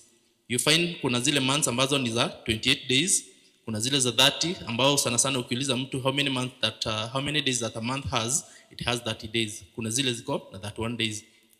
So if you spread 12% for 28 days, for 30 days, for 31 days, you'll find that you'll get a different variation in terms of interest per among members and afaa kulipa. So that's how you find that maybe ka interest kana fluctuate other than the 1%, but sana sana inafaa kuwa 1%. Sana sana if you check on the interest ambayo members wanapata, it's 1%. Maybe there's that variation in terms of the days of the month. There was another question in regard to AGM and timings. Sana sana if you check from our guideline, the self-help program guideline and the self-help program guideline, it states clearly that AGM should be held within the 90 days. That is from 1st of January to 31st of March. Sana sana we find that because of the workload na maybe turnaround time on the most of the groups ambazo tuko nazo in the entire program, zote ziwa zinatarajiwa comply with that. But sana sana because of maybe the workload and maybe the readiness of the groups ambazo tuko nazo, unapata maybe we are not in a position to meet the required clauses per the guideline. But ofisi imeweza kuchukulia that one very seriously na tumeweza kuongezewa employees, so maybe going forward mtaanza kuona different. I think baba ni walikuwa umeuliza hiyo in terms of meeting the deadline, in terms of the policy which states very well that we have to comply within the 90 days in terms of the AGM. So we are doing everything humanly possible to make sure that we do our AGMs within the timeline going forward. Now hii mwaka ambao tuko nao tumeongezewa more than 5 staff, so workload inaenda inapungua. Another question was on matters to do with training and promotion. Allow me to mention something. When we talk of the training ya members and the promotion, sana sana these are an investment ambayo we don't usually get the results instant. By that I mean, unaweza pata maybe kikundi imeinkaa maybe the 150, the 175, but if you check on the results, sana sana it's something that you can quantify. But because of the continuity, the going concern of the group, we usually recommend that members of the management take this one very serious na waweze to make sure that there's a budget in place. By that I mean, kunao members, usually classify members in different categories. Kuna wale members ambao hawajui kuna kikundi kama hii. Kuna wale members ambao wako kwa kikundi already and they are dormant. Kuna wale members ambao sana sana walijoin lakini imefika mahali wanangetaka kutoka. So we usually recommend the management to come up with to understand the members ambao tuko nao and we cluster them. We cluster them in what sense? Kama ni potential client, we see how best we can tap them. Kama ni wale wako, maybe they are dormant, they see how best they can tackle them. So you find they see how best they can. So the result, they may be not instant. They may not be instant, trust you me. But let's say for example, kuna the MC, aliweza kueleza that time ya COVID, by the time walikuwa natoka, ama hiyo time ya COVID, share capital ilikuwa around 67, what was that, 87, Kasiko say, I mentioned something to do with that. But look at where the group is today. You see, kama hange invest your time, trust you me, hata wengi wetu wenye wameingia 2-3 years down the line, hangekuwa na confidence. Si ni kweli? So, tuendelee kusupport kikundi, and on matters to do with the capacity, the budget of the promotion and training, maybe our work, we as members, is to make sure that we support where we can, plus the management. By that I mean, in as much as there is a budget, should be reasonable. That's the point. Should be reasonable, isikuwe huge, isikuwe kidogo, ya to an extent that members wangetaka kufanya promotion.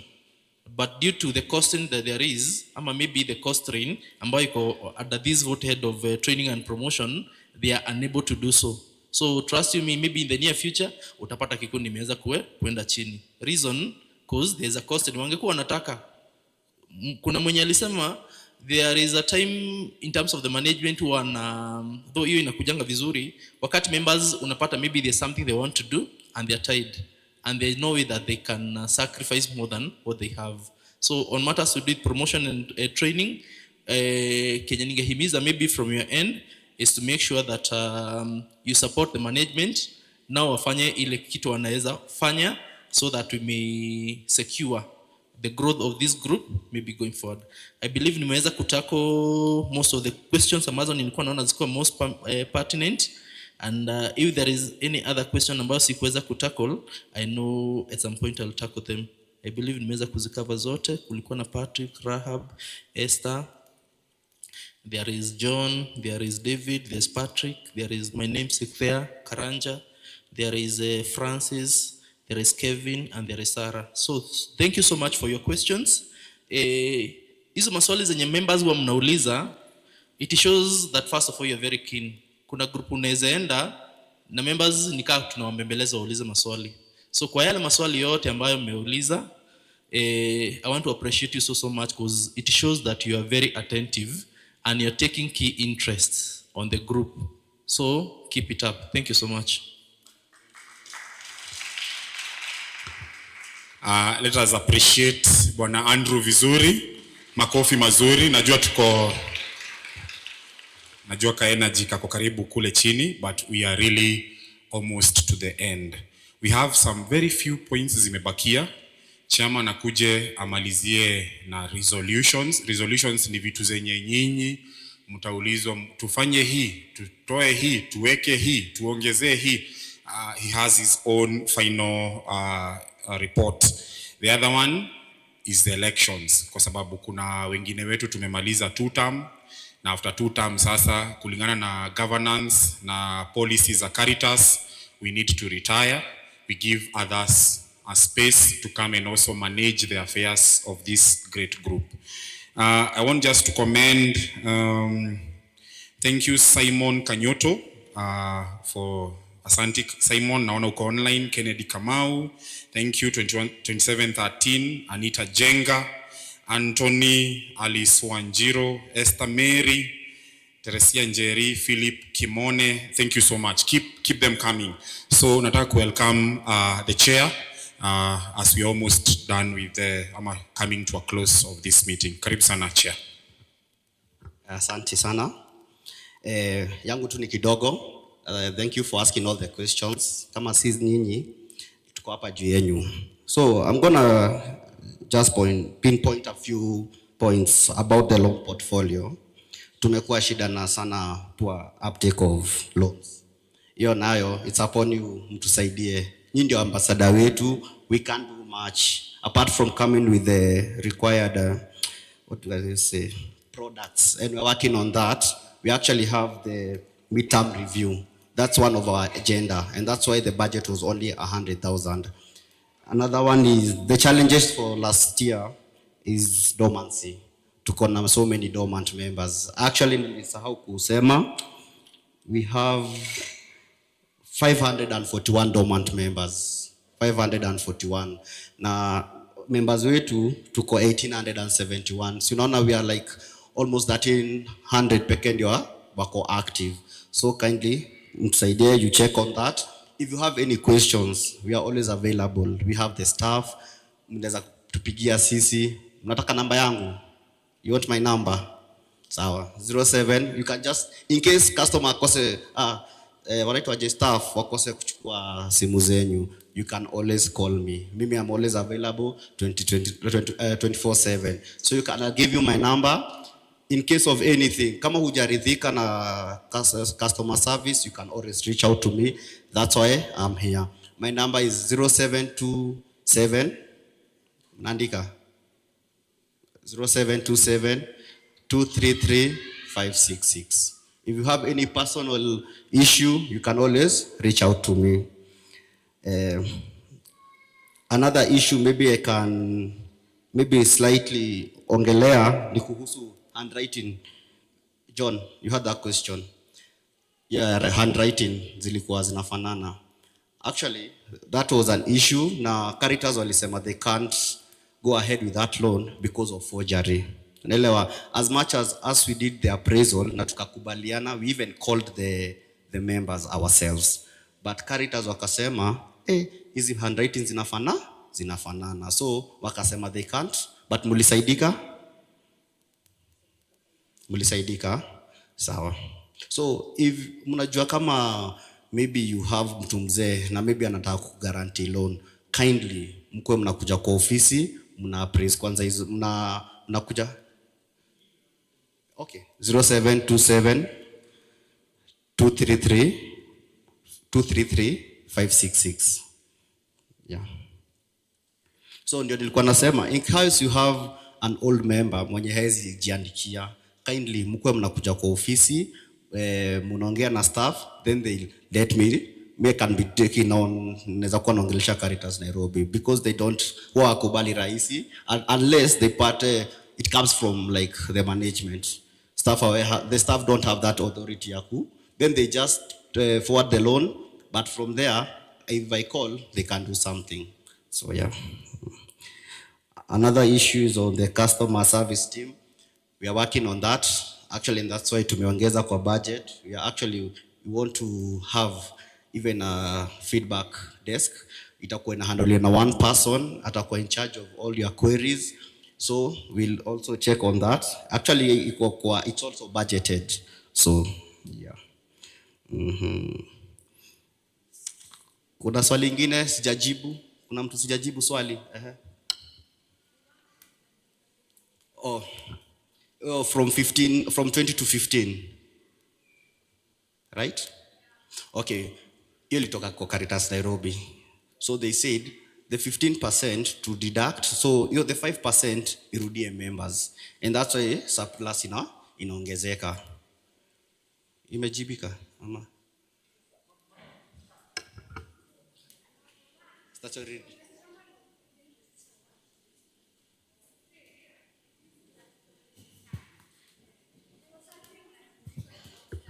From 20% to 15%. Reserve fund, yeah, reserve fund. Yeah.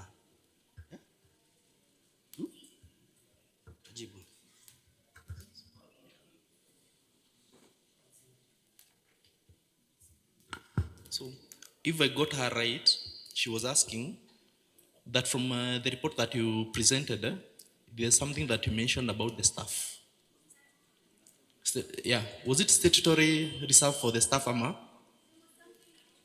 Okay, I get you. Now, the concern was, if you check from the financials, kuna ile part tunasema ni page number 8, appropriation part. Ndio chairman alikuwa anajaribu kueleza pale. There's something we call from the appropriation part, kuna kitu tunasema ni reserve fund. The reserve fund. So when you talk of the reserve fund, wale wamekuwa kwa kikundi previously, kwa mfano kama niyo hesabu ya 2024, the reserve fund was based on 20% of the surplus. What the chairperson was trying to explain, that in the year under review, the year 2025, with effect from March last year, there was a day we held leaders annual general meeting, and one of the resolution was that we change, now we adopt from 20 to 15. And that's what the chairperson was trying to explain.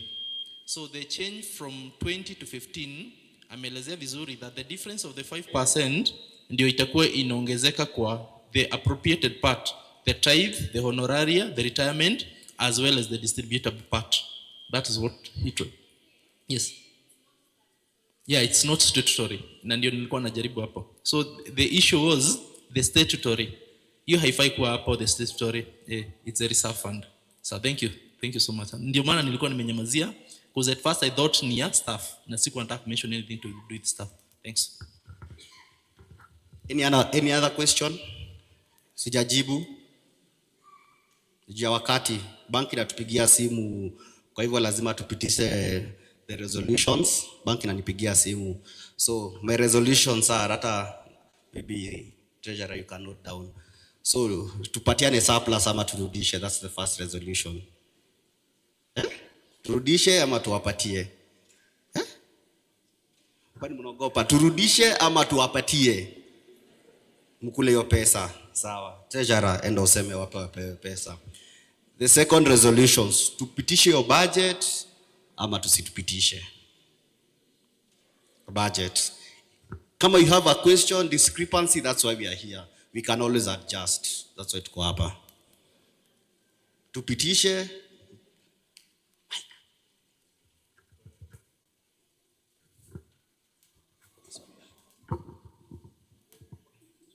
Yes, so mimi nilisema naitwa Kelvin na before niseme kuhusu hiyo swali unatuuliza, you tackle this issue to do with benchmarking.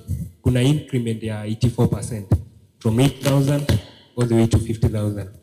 So the other thing, kwa hiyo swali yenye unauliza, sisi hatusemi usipitishe, tunasema tuangalie hizo issues zenye tunaongelea, angalie tena then ipitishe.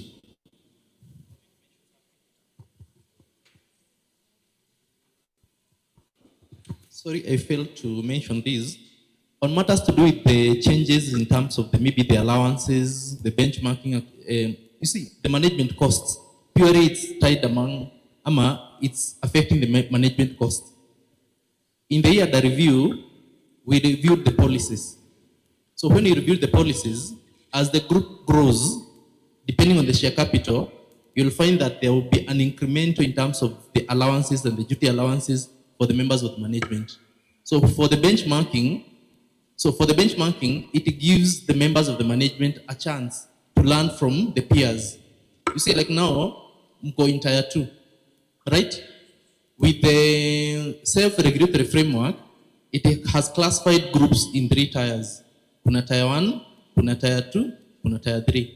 Zile ambazo zitakuwa maybe once wakifika 200 million, wataingia mpaka kwa board level. So the members of the management has to learn that ikifika hiyo mambo watakuwa wanafanya aje. That's why they have that caveat head of benchmarking, right? Yeah. So most of the expenses zenye zitakuwa za management utakuwa unaziona sababu as the group grows, even if you check them from the budget, I failed to mention that. If you check from the expenses part, yenye tulisoma ya leo actuals was 5 point something. Yenye wanatarajia kutumia in the year 2026 is 6 point something. Reason, ukiangalia pale juu in terms of the incomes, what they are expecting to get 24 something million in terms of the income, compared with what was there in the previous year. So, venye tu wanatarajia kupata pesa mingi, ndio utapata even the expenses bundles zitakuwa zinaongezeka. So that's why you find that the expenses part in the year 2026 iko na ka increment kidogo comparing with the previous year. So that is it. So also for the benchmarking I can give you a breakdown. Sindio, simeuliza mbona iko 50,000. We are tuko tier 2. Tier 2 we are among the best groups. Sindio. So in a year we give ourselves 2 groups from outside wakuje kututembelea and we give each group 20,000. Sawa? 2020. The 10 extra ni yetu tukitaka kwenda to other groups. Umeelewa? And that's why inakuja 50,000. Is that fine? And also to explain to him, kitambo kidogo tulikuwa tunakaa kwa single room. Tukatoka single room, tukaingia bed sitter. Saa hizi tuko 1 ama 2 bedroom, as he has explained. Are the charges the same? Tuambieni kweli, are the charges the same? They will not be the same. Our group is growing, as Andrew has explained, and when the group grows, there are also other things that you need to manage. Group kama haiwezi manage kama group ya 50 million, we are in the 160 million. So these members of management needs to go for training, thorough trainings to handle and to care for your money. They will not be the same as those who are in 20 or 30 million. In short, ninasema ukiingia 2 bedroom, hawezi behave kama mtu wako kwa single. That is the best I can give. Kuna swali lingine? Any other question?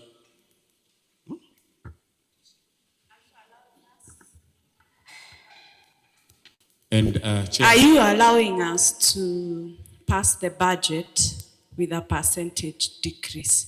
Because what we are saying is he ne matwe 2-bedroom no to muhaka tukorwo na carpet.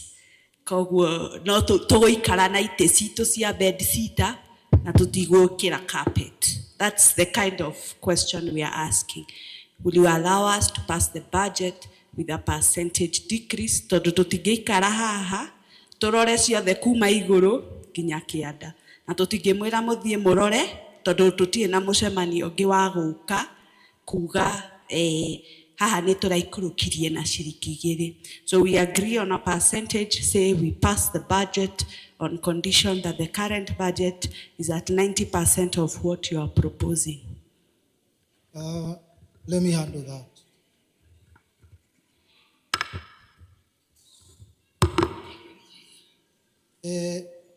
Na nilijaribu ku explain how we come up with the budget. Ama kuwaelezea how we come up with the budget. If you tell us to reduce by a percentage, it's like telling us, now, let me take you back. What we do is an activity-based budget. Toka uga, nego gako na benchmarking.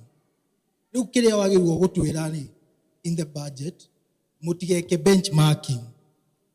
Because if you reduce the percentage of the benchmarking budget, uratwira turute wira na nuthu, not the full budget. So it's either you give us the budget or strike out that activity. This is not a percentage budget. It is based on the activity we have planned to perform in the year.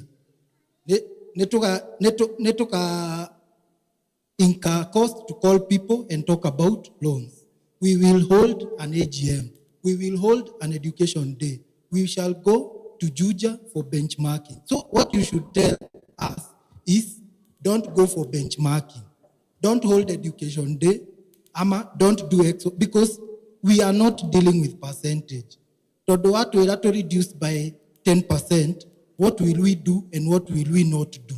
So it is okay if you propose, but I would urge that you come from that angle of gekere mutieke.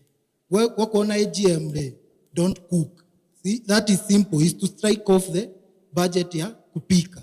But ukituambia to reduce AGM budget by 10%, ni nini hatutafanya? Is it the mic? Is it the projection? What is it we will not do? So you rather tell us in this AGM,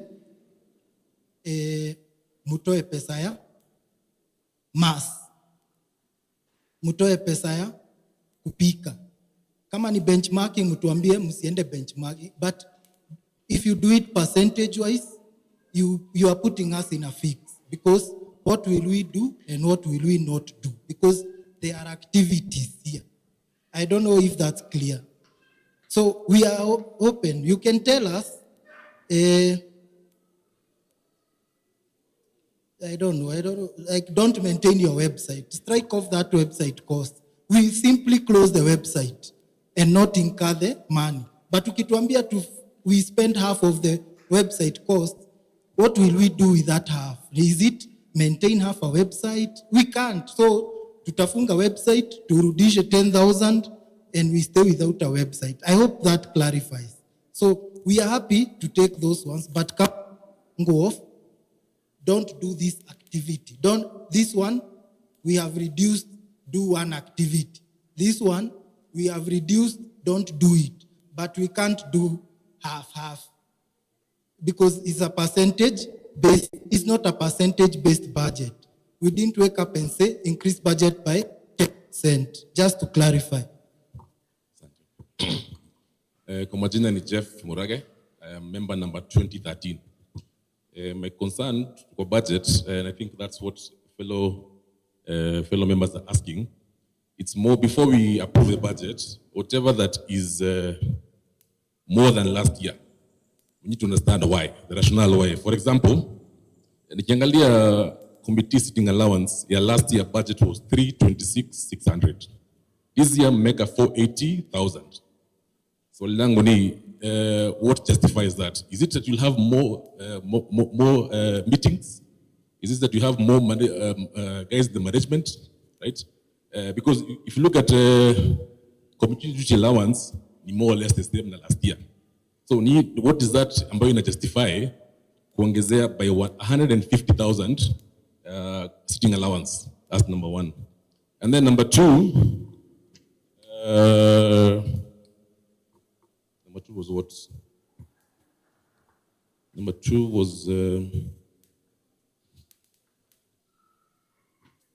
imepotea. Had two things. So community sitting allowance and your management training. Yeah, management training. There's a colleague who mentioned about management training here. Last year was 66,500. Says me 532,000. There's one thing that Caritas colleague mentioned. Akasema kwamba kuna trainings ambazo zinakuwa organized at Caritas level. But for me as a member to approve this budget, ningependa to understand what are these trainings that you guys are doing and what benefits are they for us as a group? Asante.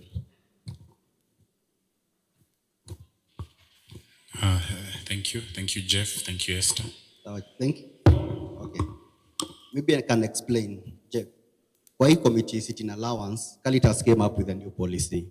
The new policy says like, zimekuwa so expensive. Even as the management, we have a sitting allowance. You know, we used to be paid a certain amount. Sasa tumeongezewa something. Are you getting? Because mafuta, kukuja huku, your time being compensated. Hii inakuanga kujitolea. True or false? Inakuanga kazi ya kujitolea. So Caritas waliongeza something kwa the sitting allowances. Are you getting? And that's why tuliona tuongeze. Is that fine? Yoko sawa?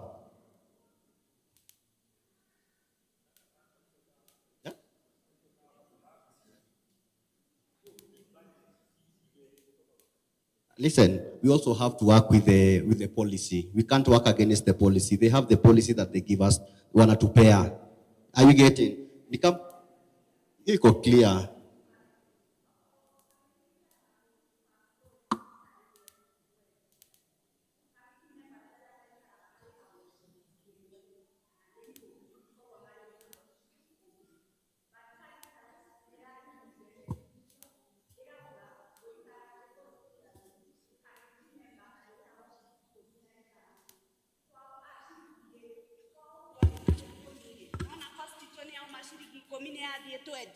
Koguo hau tutiri undu tungika ni twitikire tondu twi rungu rwa watho wa Caritas Nairobi.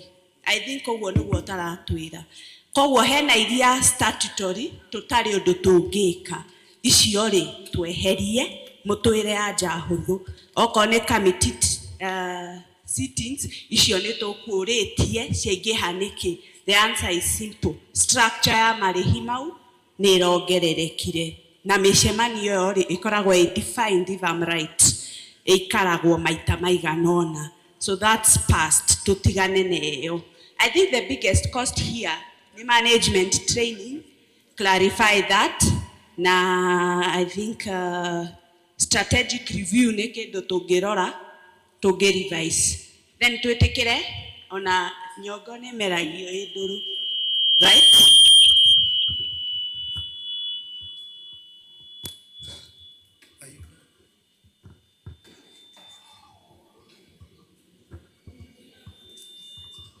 Okay, maybe naweza jibu hii ya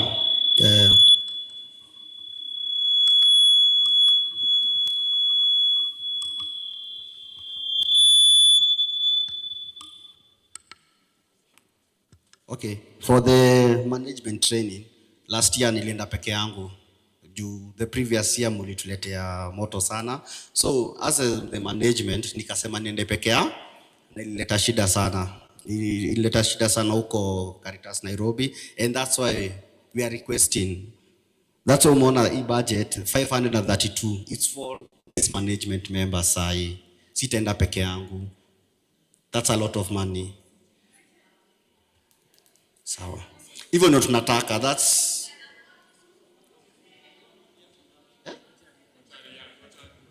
wacha nipatie Caritas.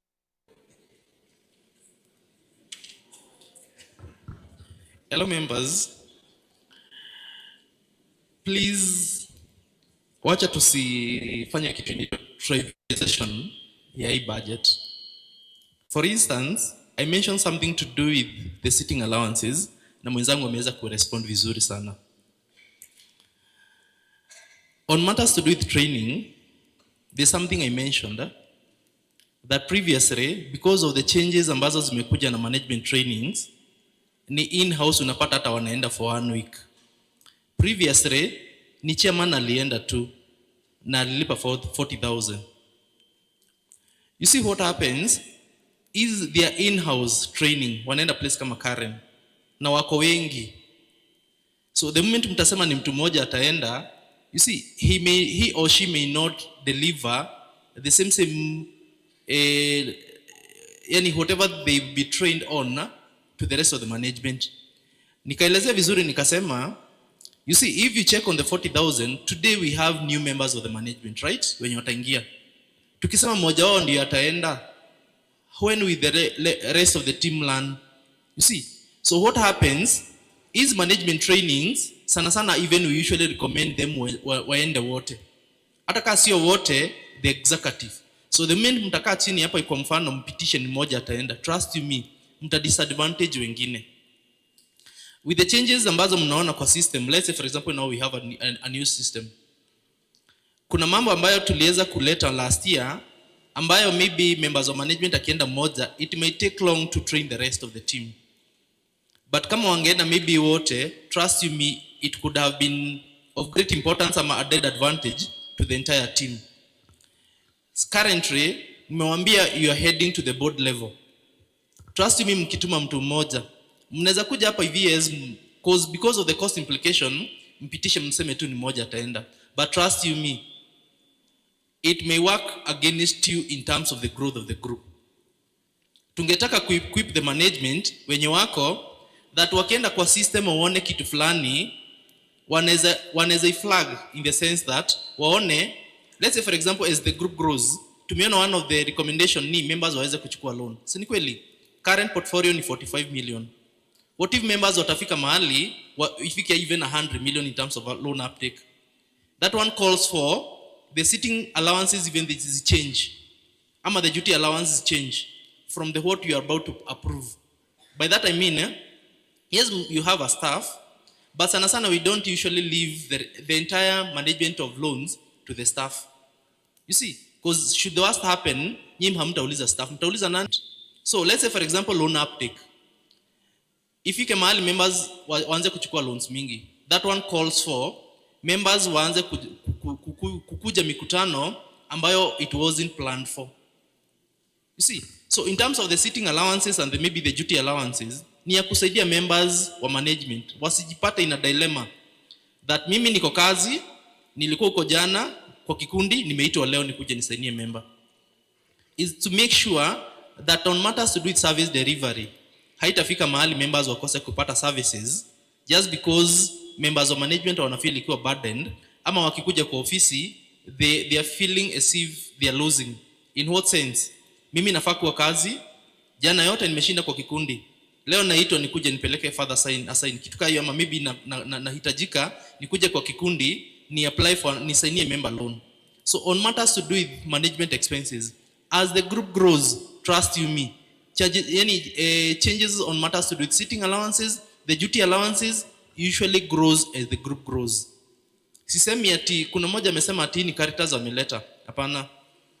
On matters to do with budget, our work is to guide the management to make sure, for instance kama ni sitting allowances, kuna yale mikutano ambayo members of management lazima wakuwe na kikao at least once a month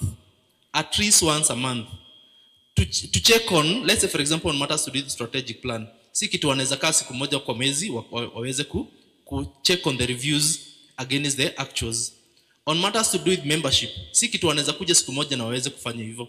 On matters to do with loan default management, on matters to do with the savings the members, on matters to do with how deposits the members was zinawekwa kwa kikundi. You see, there are so many things that the members of management watakuwa wanajipata, and that's why you find we have a decentralized in the sense that kuna zile vikundi Kwa mfano kama ni risk audit and compliance committee, the RAC committee, itakuwa inaangalia members wameweka pesa. You see, zimewekwa kwa zile savings ama member, kuna complaints in terms of matters to do with the complaints of members and how efficient are they handled. You see, so what happens as the group grows, trust you me, kuna vitu ambazo mtazipata na hazitakuwa, the moment you kind of tighten that gap on matters to do with service delivery, mtakuwa mnatafuta members wa management waingie hapa na hamtakuwa mnapata. So on those two areas, the management, trainings and maybe the sitting allowances, ndizo nimeona zimeongezeka with a huge margin. Kuna mwenzangu pale ameweza kuuliza that the previous year, the actual for 2025 was 326, the current year is 480. We have reviewed the policies this year. So kama member previously alikuwa anapata maybe 1,200, akikuja maybe for a sitting, trust me, itakuja with a different rate. The same case with the training, you have new members wapia. So from the budget, unless maybe there is something which has contributed greatly, ama with a huge margin, unless maybe there's a question, maybe members wameweza kuhighlight, other than the two issues which was brought about. Me now, ningeomba members, there's something I mentioned on matters to do with budget, that it doesn't have to be spent as it is approved at a shilling for a shilling. This is just a guide. Should there be any deviation, you usually task them that tulikuwa na budget ya 400, wametumia zaidi, tueleze the reason why. You see, so maybe the reason, maybe members wanaweza kuwa wanaelezewa as they present the budget come next year. So maybe going forward, the management can take it up, that the variance should also be explained to the members, that we targeted 480 on matters to do with sitting allowances, but this time around we have spent over and above, and this was the reason. Mkisikia iko justified, well and good. But the moment sahi mtasema, we maybe strike, mtawafunga in such a way that they may not be in a position to serve you efficiently. So there was a concern pale nyuma. So tusidwell sana na hii, sawa.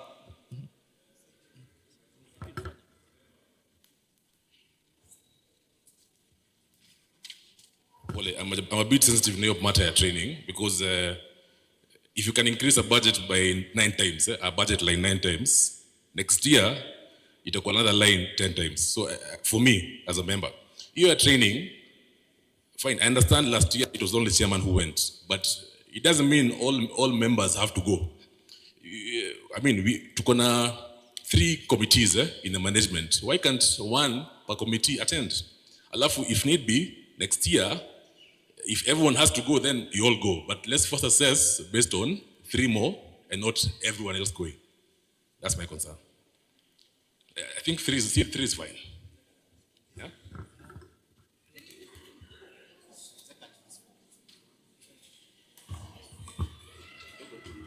So on matters to do with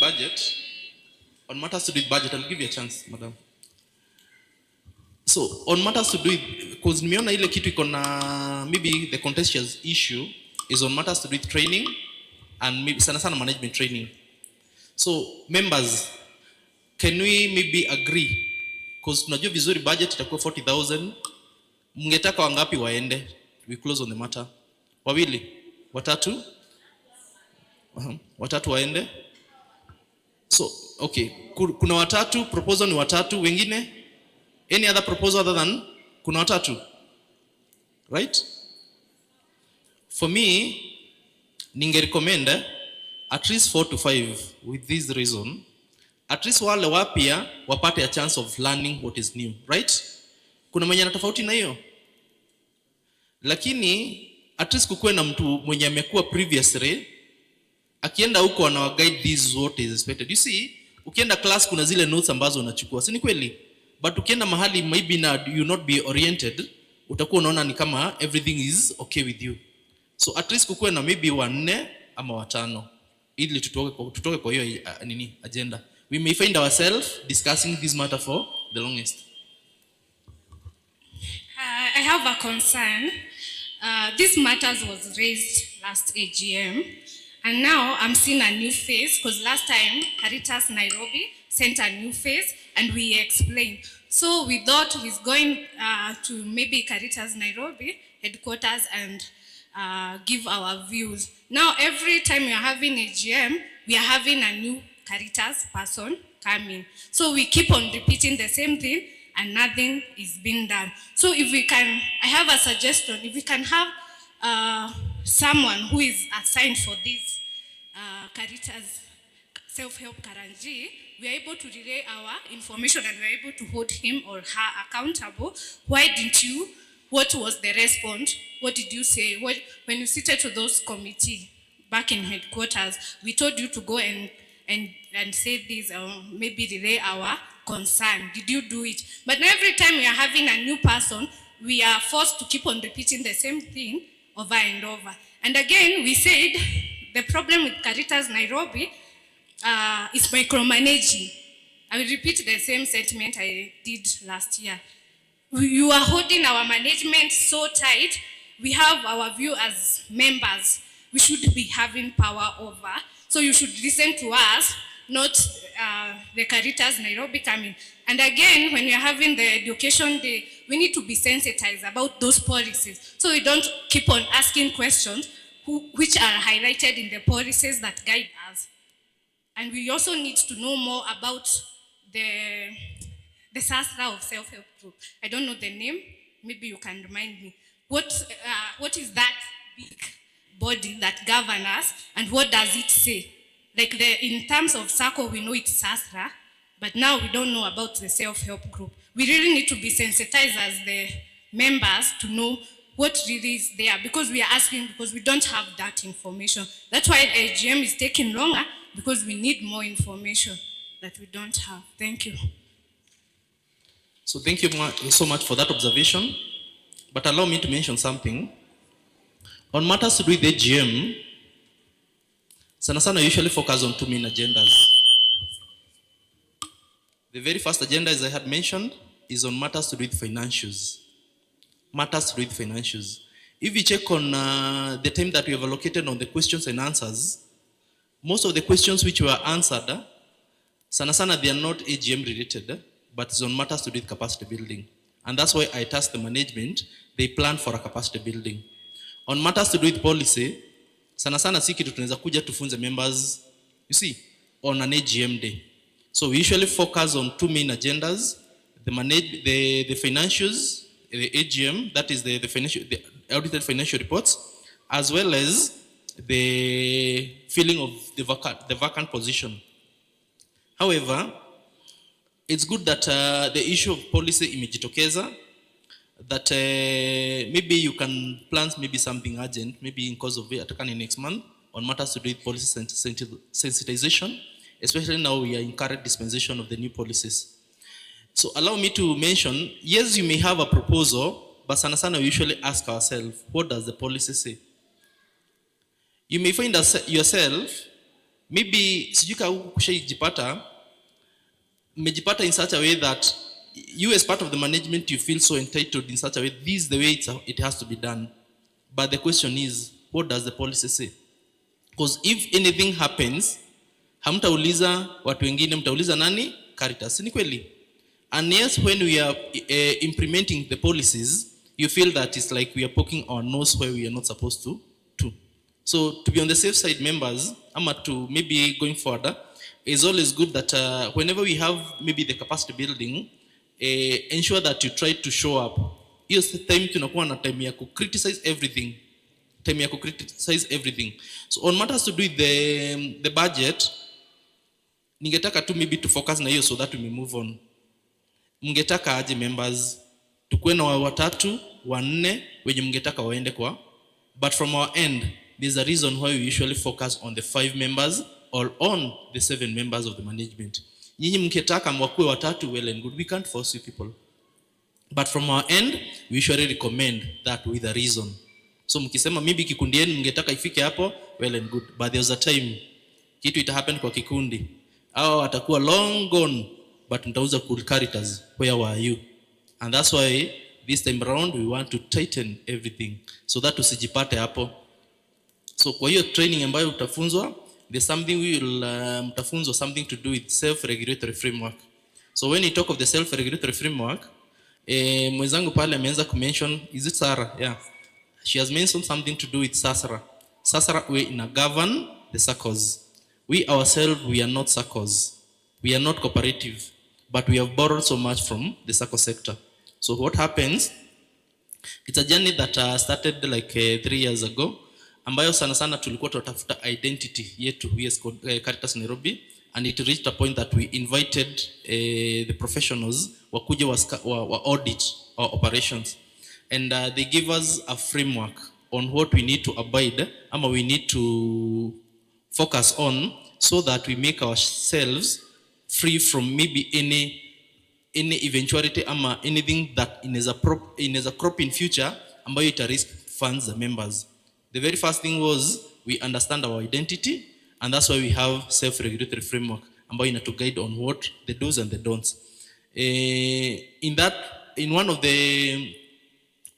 of the recommendation was we have a self-regulatory board. So when you talk of the self-regulatory board, is the one that governs us. So in that board, there is professional, the doctors, in terms of the finance, in terms of the ISPAC, in terms of the central bank, to make sure that our operations, they are in line with what is expected of us in the market. So hiyo time ikifika, najua mtakuja mfunzwe. So for now, members, ningetaka tu to vote. If you check on the Q&A, it has taken more than 1 hour. Na trust me, if you open it, hatutapata solution. Mngetaka aje? We focus on that yenye iko na issue. Mngetaka members of management wawili waende, mngetaka watatu waende, mngetaka wanne waende. Mngetaka aje? By vote, by show of hands. Yes? Watatu. Sorry?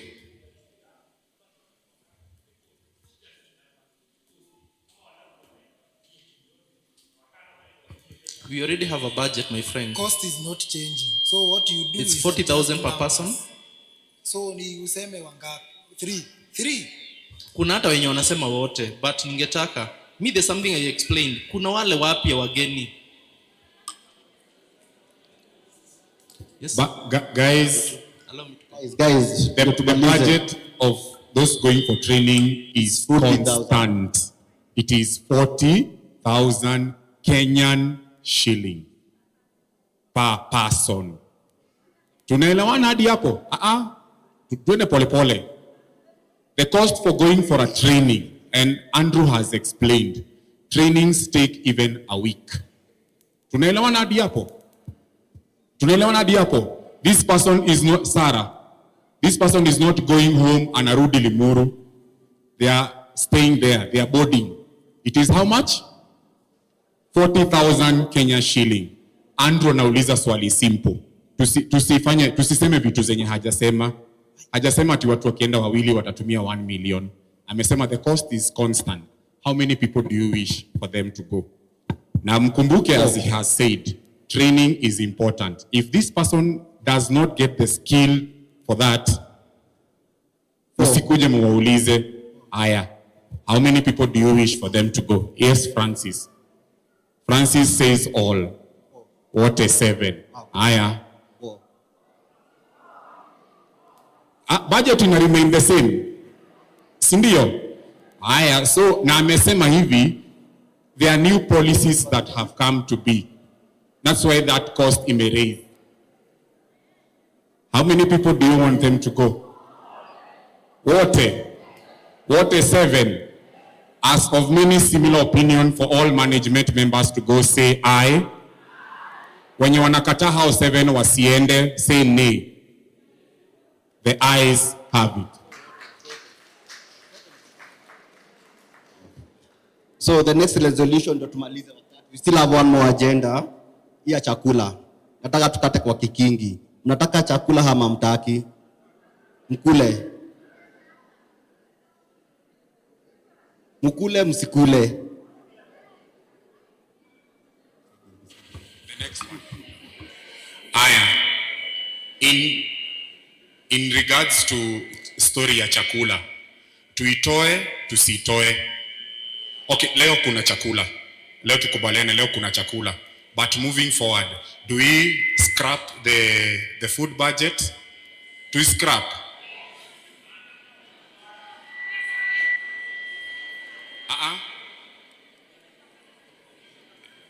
Listen, Kama uko na simu tufanye hesabu. Our food budget is 80,000. Tuko pamoja hadi hapo? Tuko pamoja? Nataka tu kuwafundisha. I'm also a teacher. Our food budget for a meeting like this is 80,000. Tuko pamoja? We usually budget for 350 members. From the statistics tumekuwa tukipata. Kuna member amekanyaga waya. Utakula, tutakatata, usikanyage waya. Haya. Tumefanya calculation. 80,000 is what we usually use for a sitting like this. And it is in the vote head. If you want the vote head, you can get. So 80,000, we came to a statistic to notice members wenye actually wanakujanga kwa meeting kama hii wanakuanga 350 members. Hebu fanya hiyo hesabu. 80,000 divide by 350. Haraka uko na calculator. How much? How much? 228 shillings. So if you were to give each member hiyo bahasha yenye mnasema tupeane, itakuwa ni pesa ngapi? 220. So two things. Tukiscrap chakula, because that money, as Alex had said, is negligible unless tu irudi ikue part ya surplus. Sisi wote hiyo 80, hata kama utapata 5 bob kwa 80, ikue kwa surplus. So if you are scrapping, tuseme saa hizi we are scrapping. Tutoe chakula. The reason why we put food ni kwa sababu tu will notice our group is big and the amount ya chakula yenye tunapata ni kidogo sana. Hata tukisema tuwapatie haitatosha. Alafu nyinyi tu ndio mtakuja kutuambia ati tulienda AGM tukapewa 250. Si itakaa ni madharau. So kama tuna scrap, tuseme hiyo 80,000 inaingia kwa ikue part ya surplus. Na mnajua mko wangapi? 80,000 unajua ikiingia kwa members 1,500 ni pesa ngapi? Ni 60 shillings, si ndio? Nataka tuambiane ukweli, my friend. Tukule. Kama hamtaki tukule, the only way, kwa sababu ya shida ni mbili. Kuna member hakukuja hapa, si ndio? Akisikia mmepatiwa bahasha na aliregister ama alikuja asubuhi akaitwa sokoni, mtamuexplainia aje? Tuambiane tu kweli, my friend. Tutaweza kuexplain. So the only thing, if we scrap the food budget, the only sustainable way is to put that money ikue part ya surplus yenu. And saa hizi tunawapatia surplus ya 14M. Si ndio? 14M 80k ni nini? Nataka tu tuambiane ukweli, my friend. So kama tunabakisha chakula, the budget never goes more than 80. Mimi nawaambia tu ukweli. So if you are scrapping, the only way that can make sense is for that money to go to your surplus, to be part of the surplus.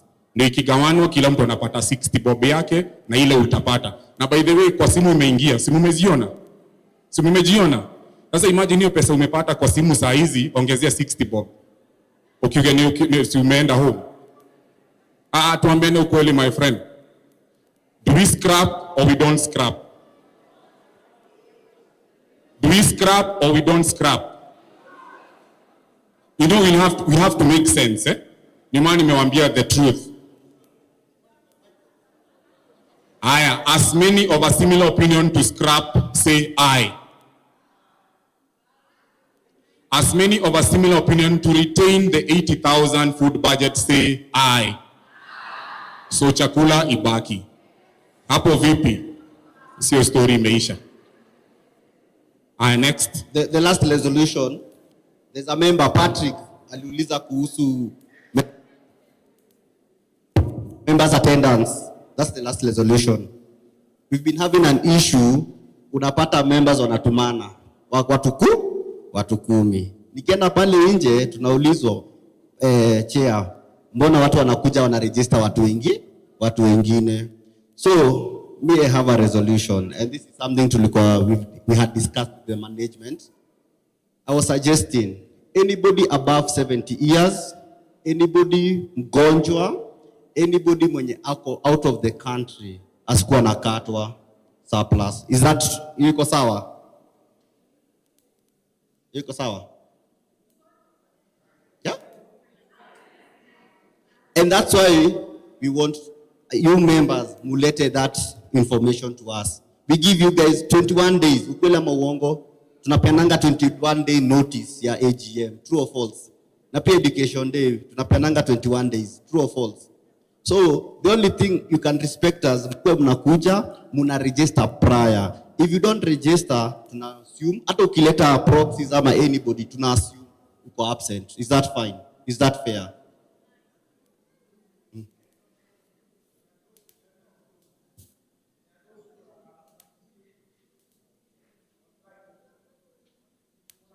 So how do we go? How do we go? Now that's why it's a resolution. We need to find a resolution. We need to find a resolution.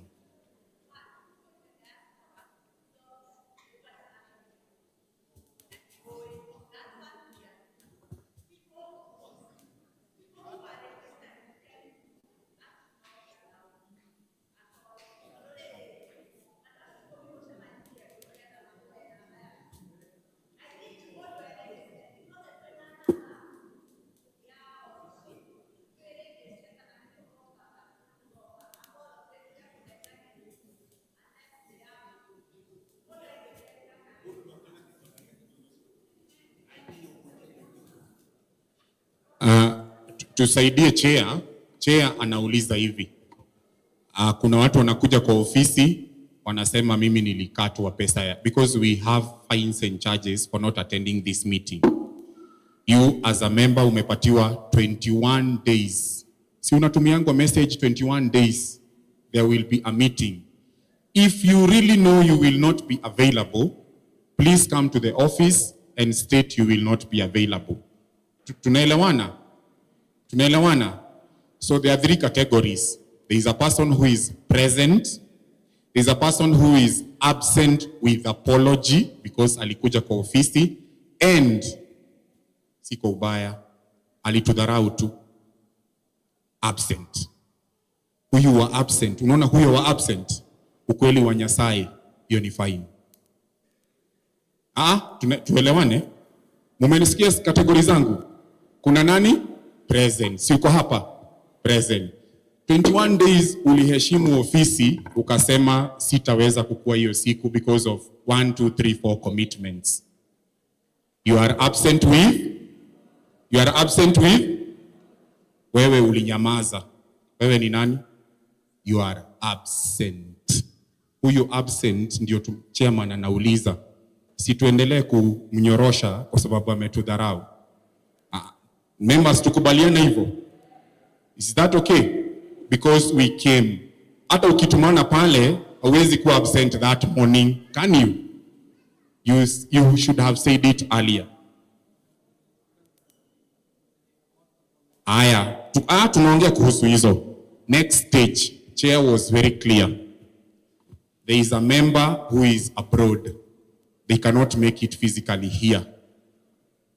That person is deemed, kama it is known ako huko, that person will not get a charge.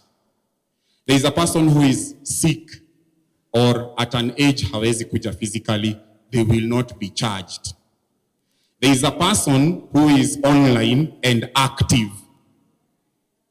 Online and, tusikizane Bwana Francis, online and, unajua unaweza kuwa online na uko kwa shamba. Online and active. Tunaelewana? So tuangalie tu hapo pia. Remember, chama yetu inapata pesa kutoka kwa nini? Interests from loans, interests from investments, fines and charges ama penalties. Surplus ingetoka wapi? Tunaelewana, my friend? Yes, those are things that the chair is asking. Mungetaka aje? Sana mimi niko na shida na absent. Absent alidharau, hakusema ako majuu, hakusema anything. Alitumiwa message, tumfanyie nini? Should we continue charging them? Si ndio? as many of a similar opinion for absent, not with apology, absent, to continue with the fine, say aye.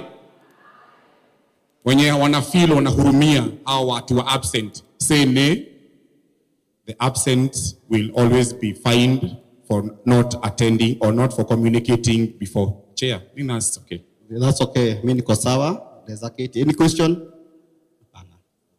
We can do the elections.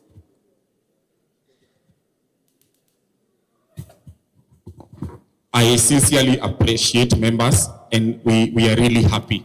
I am happy. Nikumaliza tunamaliza. Tumepitisha na 1 hour. So we're going to have elections. And if you noticed, we are online, we are live. We appreciate you members. Please note, najua kuna yenye labda walikuwa hawajaambiwa kama watapaka makeup or something, but we appreciate you. Please note we are online on the YouTube channel. There's also this inaitwa kitu QR code for giving feedback. Itazungushwa na Faith. I think there are some copies. Just ukiscan hii na your smartphone, there are some tuswali tuwili tutatu, respond to it. I wish to call the following if they are physically here. Joy Wamboi Murithi. If Joy is here, please come. We have 3 management members who are retiring today. So we also have newly elected, newly proposed candidates. Peter Mokora Karaoke. If Peter is here, kindly come. Milka Wabui Jogona. Peter unaweza simama upande ile karibu na Joy. Milka, if she's here. Goreti Wanjiko Mirera. Goreti. Christine Wanjiko Geshoke.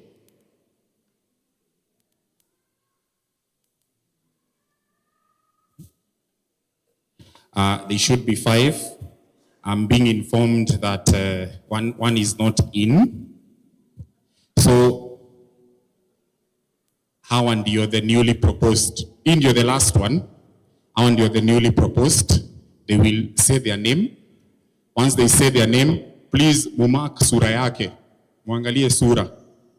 Alafu, once they say their name, something probably about themselves, we will request them to stand outside there and then we will vote.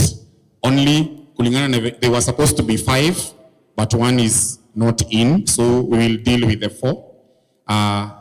Once wametoka inje, the lucky 3 will become the new management member. So quickly, karibuni. Maybe your name, your member number, just something about you, and then, yeah. Thank you very much, Michael. Tumsifu Yesu Kristu. Tumsifu tena. Kwa majina naitwa Joy Wabui. Mimi ni member number 2455. It's a privilege to stand hapa mbele yenu. Niwaambie tulikuwa vetted na tukapita. So the reason as to why naweza taka kukua hapa kwa management is for accountability purposes. Hizi pesa ni zetu sisi wote. Na najua si kazi rahisi. Nimeona maswali hapa mbele na nyuma and it's not an easy task. Professionally, I have worked as an accountant. I did economics and finance. Na pia juu ya hiyo nimefanya CPAK. So kwa hizi mambo za hesabu hapa na pale, isikuwe tena ni kizungumkuti ama mahali tutajipata hatuwezi jitoa. So ni kujitolea, tufanye kazi pamoja ya hiki kikundi chetu cha self-help group. Asanteni sana. Narudia, naitwa Joy Wabui, mzaliwa wa hapa, nimelelewa hapa na nimesomea hapa Limuru. Asante. God is good. Just a minute, Peter. Back to Joy. Where do you go to church? Catholic? Thank you. That's okay. Peter. God is good all the time. Majina, mimi naitwa Peter Mukora Kariuki. I'm a veterinarian in profession. Na wengi hapa tunajuana. Nawajua. I'm a member. My membership number is 1878. Kwa hivyo nimekaa kwa hiki kikundi. Nimesikia mambo mingi inasemwa hapa na pale. Kwa last time nilisikia mambo kama hayo bado, na ningependa nikiingia kwa hiki kikundi, kama mtanikubalia niingie, kuja tushuruhishe mambo mengine kati ya hayo. Kwa maneno ya fedha, hiyo ni kitu sensitive. Ndio unaona kila wakati, unaona fedha ikitajwa pahali na naenda na ingia inapita hivi na hivi, naona kila mtu anaongea. Mimi sana huwa na deal na maneno ya pesa, sababu wakati naenda napeana services, hiyo nalipisha. Ama pengine tunafanya biashara zingine. Kwa hivyo maneno ya pesa inataka kuangaliwa vizuri. Na inataka mtu ambaye anajua hawa members hawa ambao ni wa sako wanafanya kazi nyingi sana ndio wapate ile kitu kidogo mtu ana save kwa mwezi. Kwa hivyo akikuja pengine na save ndio baada ya muda fulani anakuja kuchukua karoni, na hiyo karoni anachukua inakuja kumsaidia, pengine ananunua kaprot, pengine anasomesha mtoto.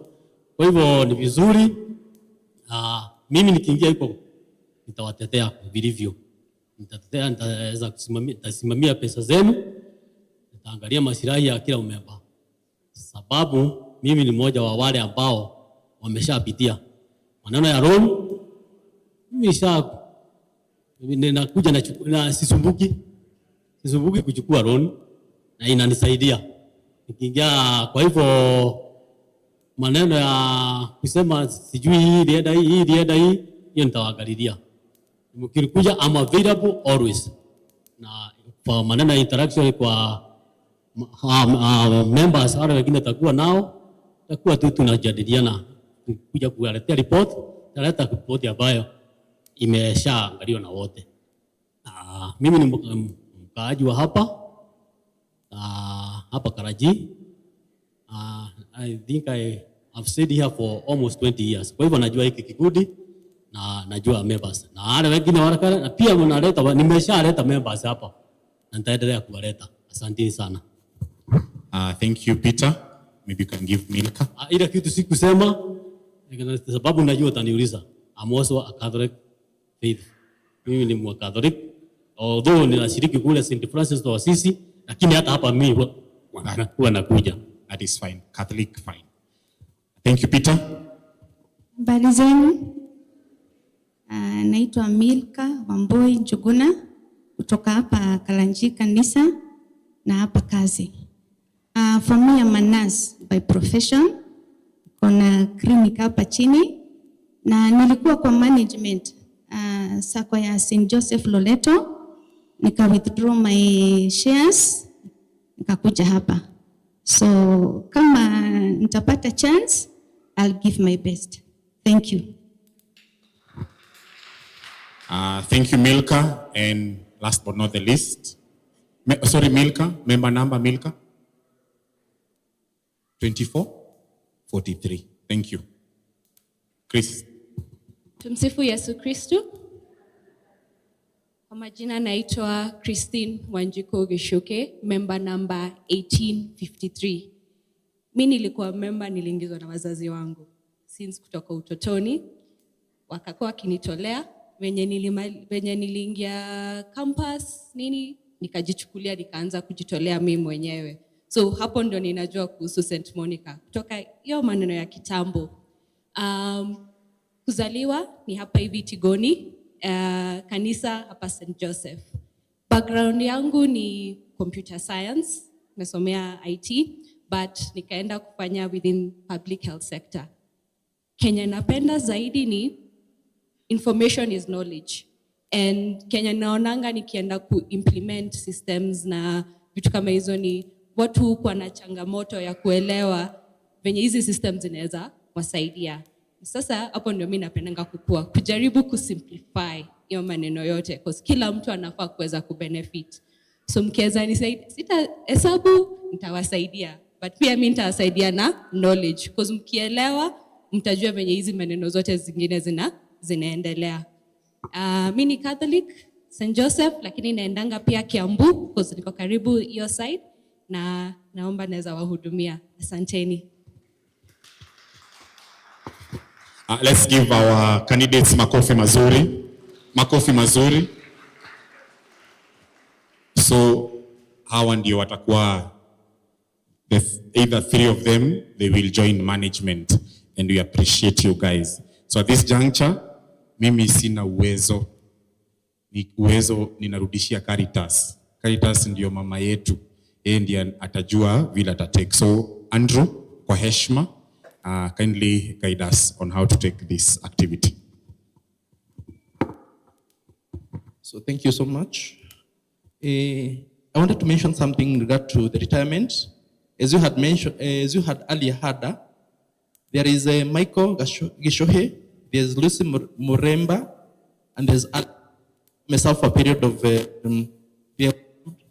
the 2 terms, that is the maximum of 6 years, and with effect from today, they will be retiring. From the guideline, it recommends that we do something we call nomination. So when you talk of the nomination, previously, wale ambao wamekuwa kwa kikundi for quite some time, tulikuwa tuna float members kwa AGM. Wewe unachagua mwenzako, una propose mwenzako, mwingine ana propose mwenzako. But we realized that when we are nominating our members, we were doing that with a lot of emotion. By that I mean, tulikuwa tunachaguana, wewe umetoka wapi, wewe mnafanya kazi pamoja, wewe ni marafiki. So we found ourselves missing the point. With the growth of the group, we realized that we need to tighten that. And that's why it is now captured in our policy that we do something we call nomination. So when we talk of the nomination, we expect that whenever there is a position which is falling vacant, members of management watakuwa wanajulishwa, tunasema 30 days before the close of the year, wana express interest. They do so by sharing even their CV. Now we do the shortlisting together with the patron and with the coordinating office. Now from there we select the best of the best. For those who showed interest, tulipata watu watano. We have Milka, we have Christine, we have Goretti, who is absent. She's not present today. And there is Joy and Peter. So we have Milka, right? Right? We have Peter, we have Christine, and we have Joy. Yeah, Joy. So we already vetted them. By vetting we mean, there's so many things that we usually check. Ambazo sana sana kusema tuziangalie hapa, it will take so much of our time. There's a criteria that we usually check. One has to be a member of the group. Secondly, we check on the qualification in terms of education. All over and above that, we check whether someone is, in terms of savings. There's an area that we usually focus on so much. With the growth of a group like this one, in terms of share capital, we expect maybe members of management, they have a strong take. They have, in terms of share capital, iko imefika around 160,000 that we already checked. In terms of savings, kama mtu ashaikuwa na history, ashaichukua loan huku, akakosa kulipa. In terms of savings, in terms of loan servicing, also in terms of integrity, as well as the other parameters on matters to do with other positions that someone might be holding, either in the executive of the church, and so on and so forth. So we have met with the members of the management as a team, together with your representative, together with the father in charge, as well as the Caritas Nairobi, and we settled with the 5. So we have Christine, we have Milka, we have Peter, and we have Joy. So Katia, not Joy, sorry. Goretti hakuweza kukuja. So we have 4 of them. So naomba tu watoke pale nje. The reason why nimesema ni so that we may capture their names quite well, because we are going to do simple majority. Tutainua mkono, mwenye atapata votes mingi yataingia kwa mane. Kati yao 4 tunataka 3, right? So watatoka pale nje, watoke tu pale nje wazindikishe. So kindly mhakikishe mmeshika majina yao vizuri.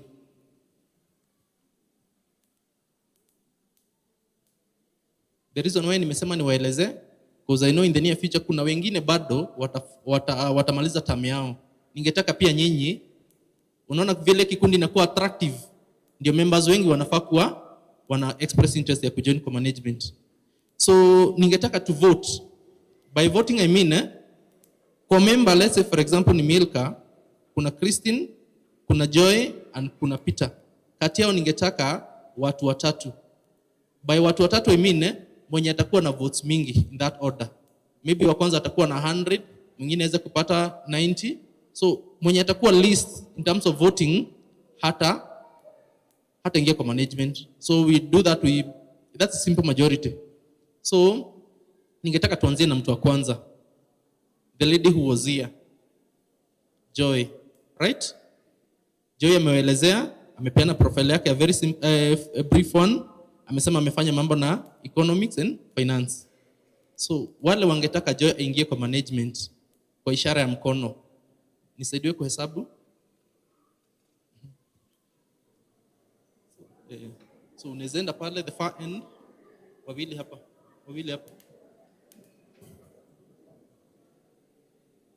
Ni kuhesabu tu. Yeah, good. Excuse.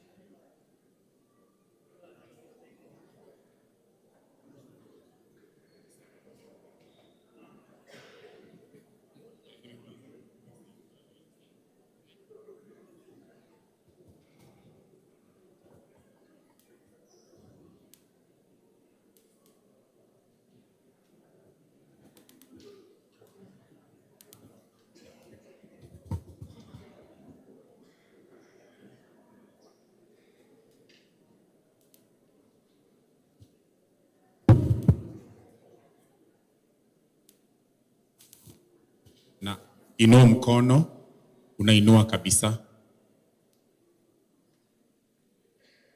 Hii si accepted. Unajua unaweza kuwa unajikuna. So inua ndio tuweze kucount. Asante. So tuko Bomas. The next person, we have Peter, the only gentleman. Aya, venye amewaelezea profile yake is a vet, what? That one. So you have Peter. So wale wangetaka Peter ingie kwa management, mhesabu hapo. Ishara mkono. Peter. And you lift like you mean it. Isikuwe hivi. Lift like you mean it.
So,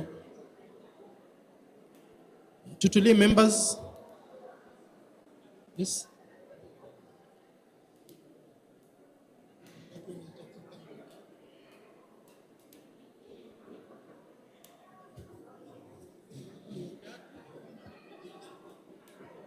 So members, there's a concern.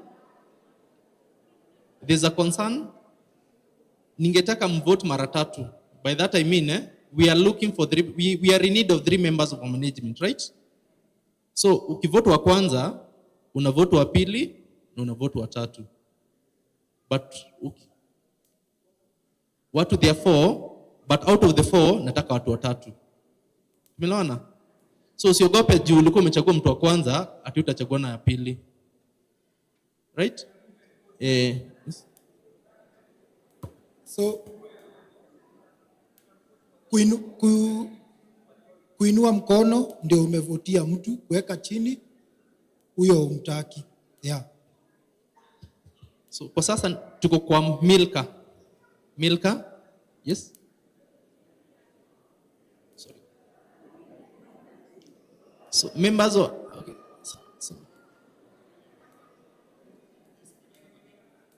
Sasa tuko kwa Milka. Sasa tuko kwa Milka. Kuna wale wako na concern wanasema wako wanaelewa ati turudie Peter. Tuweke mikono chini kwanza. Excuse. Tuweke mikono chini kwanza. There's a reason why. Kuna watu wanasema ati kwa Peter hawakuinua na walikuwa wanafaa kuinua. Right? Tutapeana nafasi. But atakuja wa mwisho. Sasa as we speak tunachagua Milka. Wale wangetaka Milka aingie kwa management by show of hand. Tuhesabu upya. Na hakuna cha hapa. Lift like you mean it.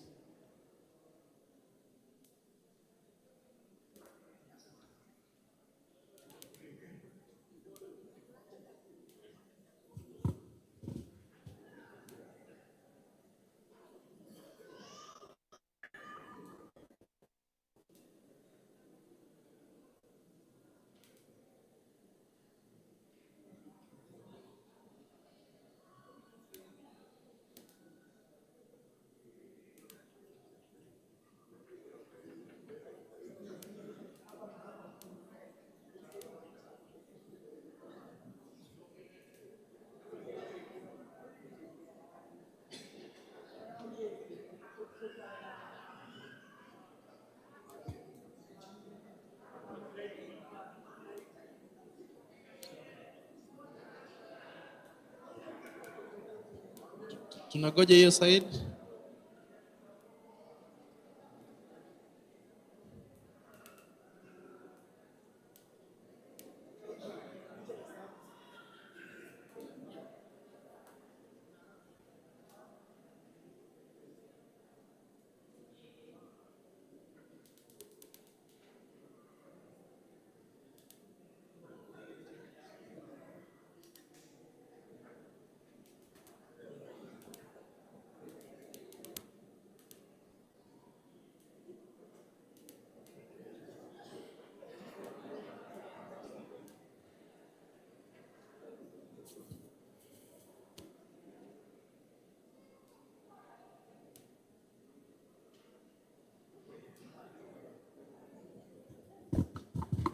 So far, the very last one, Christine mwenye alikuwa amesimama pale mwisho, ameweza kuelezea profile yake. So kwa sasa, wale wangetaka Christine aingie kwa management kwa ishara ya mkono.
No. Kuna members wame express interest that ya Peter hatukuwa fair. Right? So we want to be fair to everyone. So kwa wale wangetaka Peter aingie kwa management, hii tunarudia. Nataka mnielewe vizuri. Wale wangetaka Peter aingie kwa management kwa ishara ya mkono. Kwa ishara ya mkono. Tuhesabu.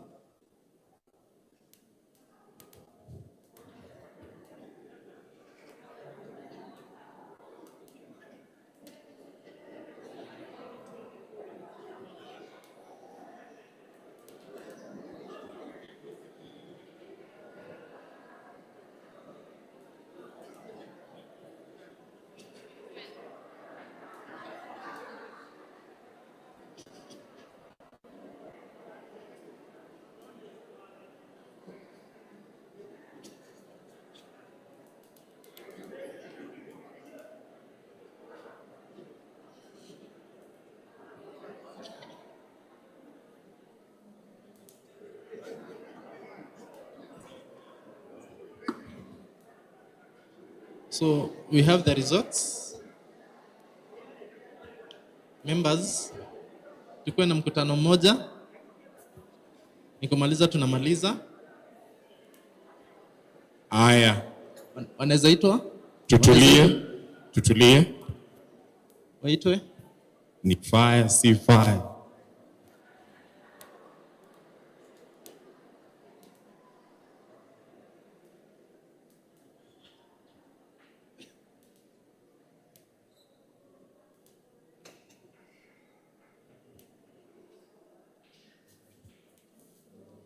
Aya. Ni fire, si fire. Fire, si fire. Aya, karibuni. Joy, just go to your original position. Andrew.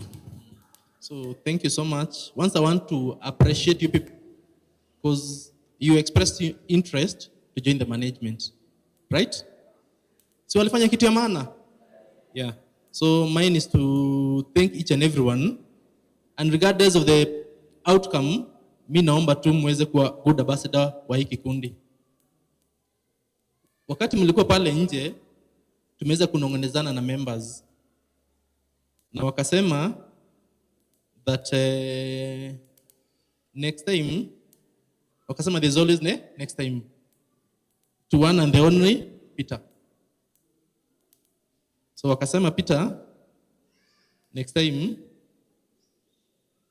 ujaribu next time. That's the point. Yeah. So thank you so much. So for the rest, so results zilikuwa kama zifuatavyo. The very first person members wamekubali ingie kwa management ni Joy Wambui, amepata 162 votes. Mtu wa pili members wamekubali ingie kwa management is Christine with 136 votes. Watatu is Milka with 132 votes. Wanne is Peter with 43 votes. Makofi kwake. So we have the new members of the management. We have Joy, Milka, and Christine. So thank you so much for showing interest of joining the management. From our end, within the next 30 days, we'll do something we call induction training, ambayo watafunzwa on what is expected of them. Haya mengine watafunzwa as we proceed. So maybe turn speech with the permission. Yes. Makofi tafadhali. So these are the new faces that will be sitting on this side. In fact, hata mkimaliza ile speech, acceptance speech, hamtarudi huko, mnafaa kuketi hapa. Unaona tumeanza kujitoa na Alex. So Joy, ndio unaanza. God is good and all the time. Mungu ni mwema na kila wakati. Nashukuru tena sana, Mungu awabariki, for accepting me to sit here in front of you. as part of the management. Tuko pamoja, tutafanya kazi pamoja na natumai God will give me the grace to execute what the members will want. Thank you so much and tuko pamoja.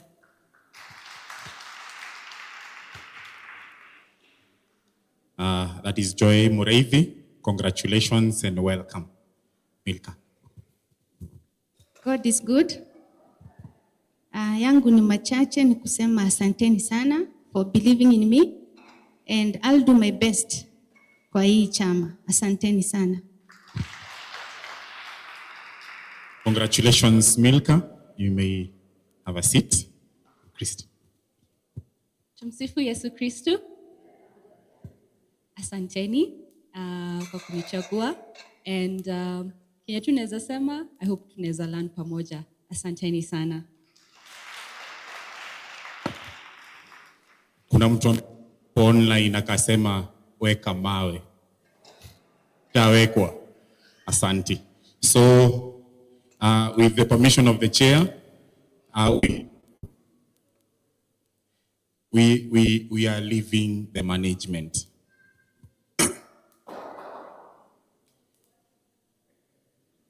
Sitaki kulia lakini Alex, just one word as you exit management. Thanks. Congratulations to the new members of management. Na wale wanabaki, thank you very much for the time we have served together. Hawa na sisi ndio tuliwakaribisha. So we ask that you receive them well, embrace them, teach them what you know, and in the words of Christine, learn together and take the group new heights. On behalf of wale wanaondoka, that is Michael, myself and Lucy. So we stood here around 2019 or 20. Mukatuweka kwa management. Some of you, I can still see you around, is to appreciate and give our gratitude. It has been the utmost honor to serve you in the capacity of management. We have been in different capacities. Kumekuwa na ule wa ongoza mambo ya capacity. Lucy has at one time been our secretary. I have at some point in time served as the treasurer. So just to give you a history, tuliingia wakati kulikuwa na COVID. Around that time, or tukaingia COVID ikagonga. So for a considerable amount of time, we could not even access the offices physically because kulikuwa na lockdown. Again, it was a challenging time for us as management because tuliingia wakati the government had given moratorium. Mtu kama haezi lipa loan, usikate yeye. Okay, so we came in and those are some of the, but because in that moment is when we got to meet members.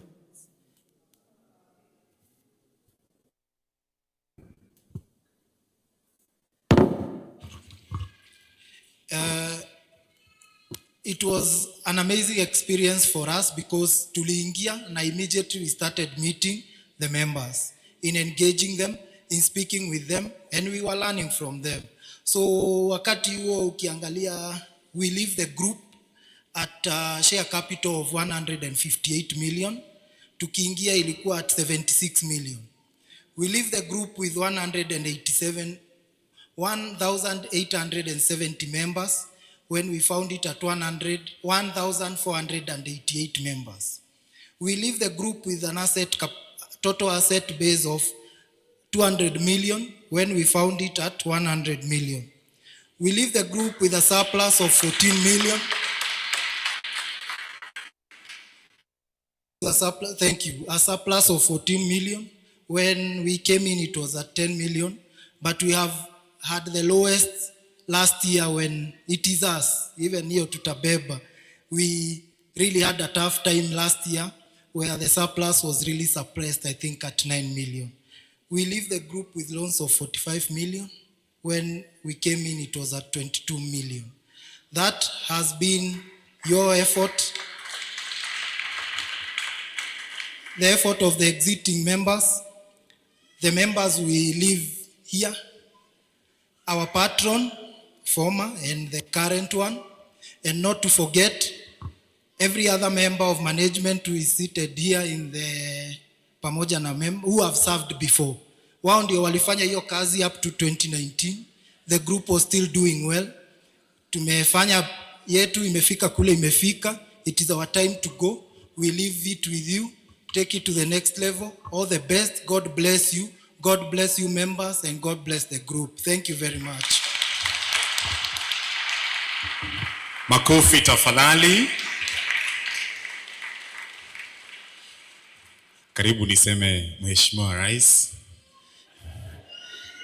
Thank you, Alex. Lucy, maybe you can wave to the people. Lucy was also part of the management and she's exiting.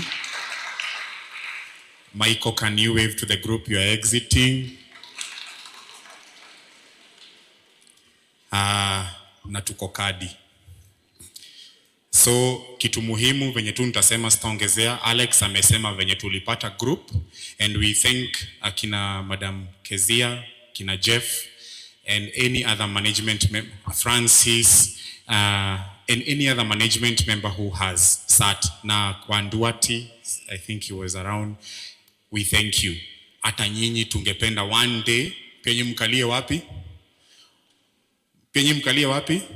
Hapa. Kina Esther, kina Sara. Ndio mkikalia hapa na sisi tunakalia hapo, tunauliza maswa kwani ni kesho. So it is a beautiful journey. Have an open mind. You will learn a lot, and you will meet people, you will network, and as Alex has said, we need you to take the group to the next level. Asanteni. I want to invite our treasurer. She has been a bit silent today. She's going to say a vote of thanks. Alafu tukitoka hapo tufanye vile walifanya kwa hiyo sherehe. Hapo vipi? Hapo sawa. Madam Mary. God is good and all the time. I want to take this opportunity kuwashukuru sana sana sana kwa utulivu wenu. Kutoka asubuhi wakati tulimaliza misa around 10, mmekuwa mmekaa chini na mmekuwa tulivu, mmesikiliza vizuri, and we don't take that for granted. So nataka first of all kushukuru Mungu kwa kutupatia hiyo energy na good health. Kukaa chini for all those for all those hours, it is not easy. And therefore I want us to clap to our God. So let's clap.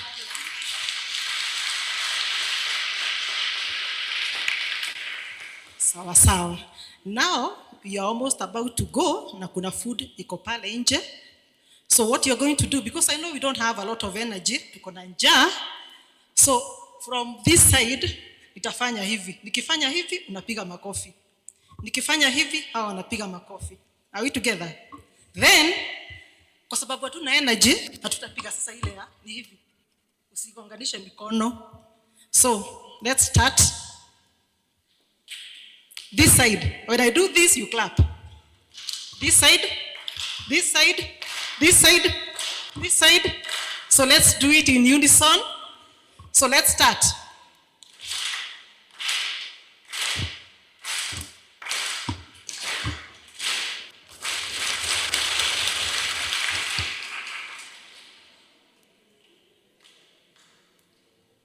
Thank you.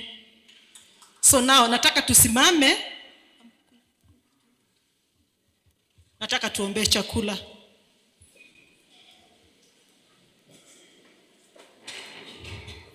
Dear Heavenly Father and Almighty God, one who sits on the throne of mercy, we come to your presence this afternoon. We glorify your holy name because you are worthy of all our praises. Father, thank you that you made this day be. We thank you, Father, you have given us good health. We have been seated from 9, dear Lord, and all has been well. We don't take that for granted. Thank you, dear Lord, for our members. You have also given them the good health, the grace even to listen from the beginning to the end. We don't take that for granted also. Father, as we depart, We ask you to give our members and every one of us the journey mercies, dear Lord, to our places. And when we shall call any other meeting, dear Lord, that you shall give them the wisdom to come back so that we can speak together. Father, there is food that has been prepared for us. We ask you to sanctify it as we take. We pray this shortly, believing and trusting in your name. In the name of the Father, the Son, and the Holy Spirit. Amen. And now may the grace of our Lord Jesus Christ and the love of God and the fellowship of the Holy Spirit be with us now and forevermore. Thank you. Tunaweza elekea manyumbani, lakini kabla tuelekea nyumbani, make sure you get a plate of food. And thank you so much. Tupatane siku ingine. Tutapata hapo nje, point ni 2, we shall be guided.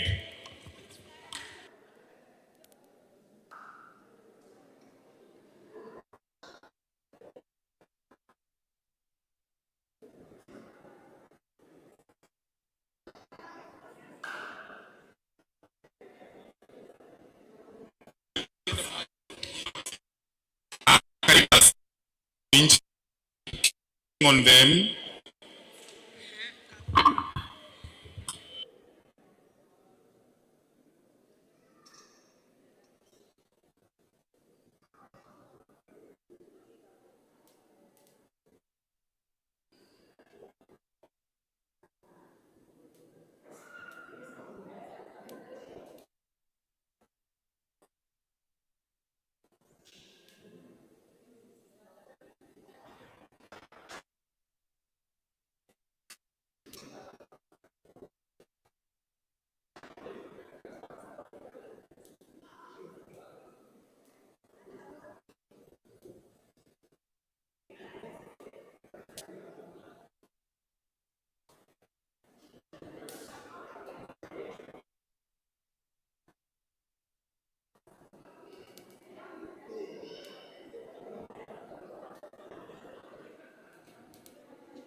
And you did not, and I had to express my issue. What was happening?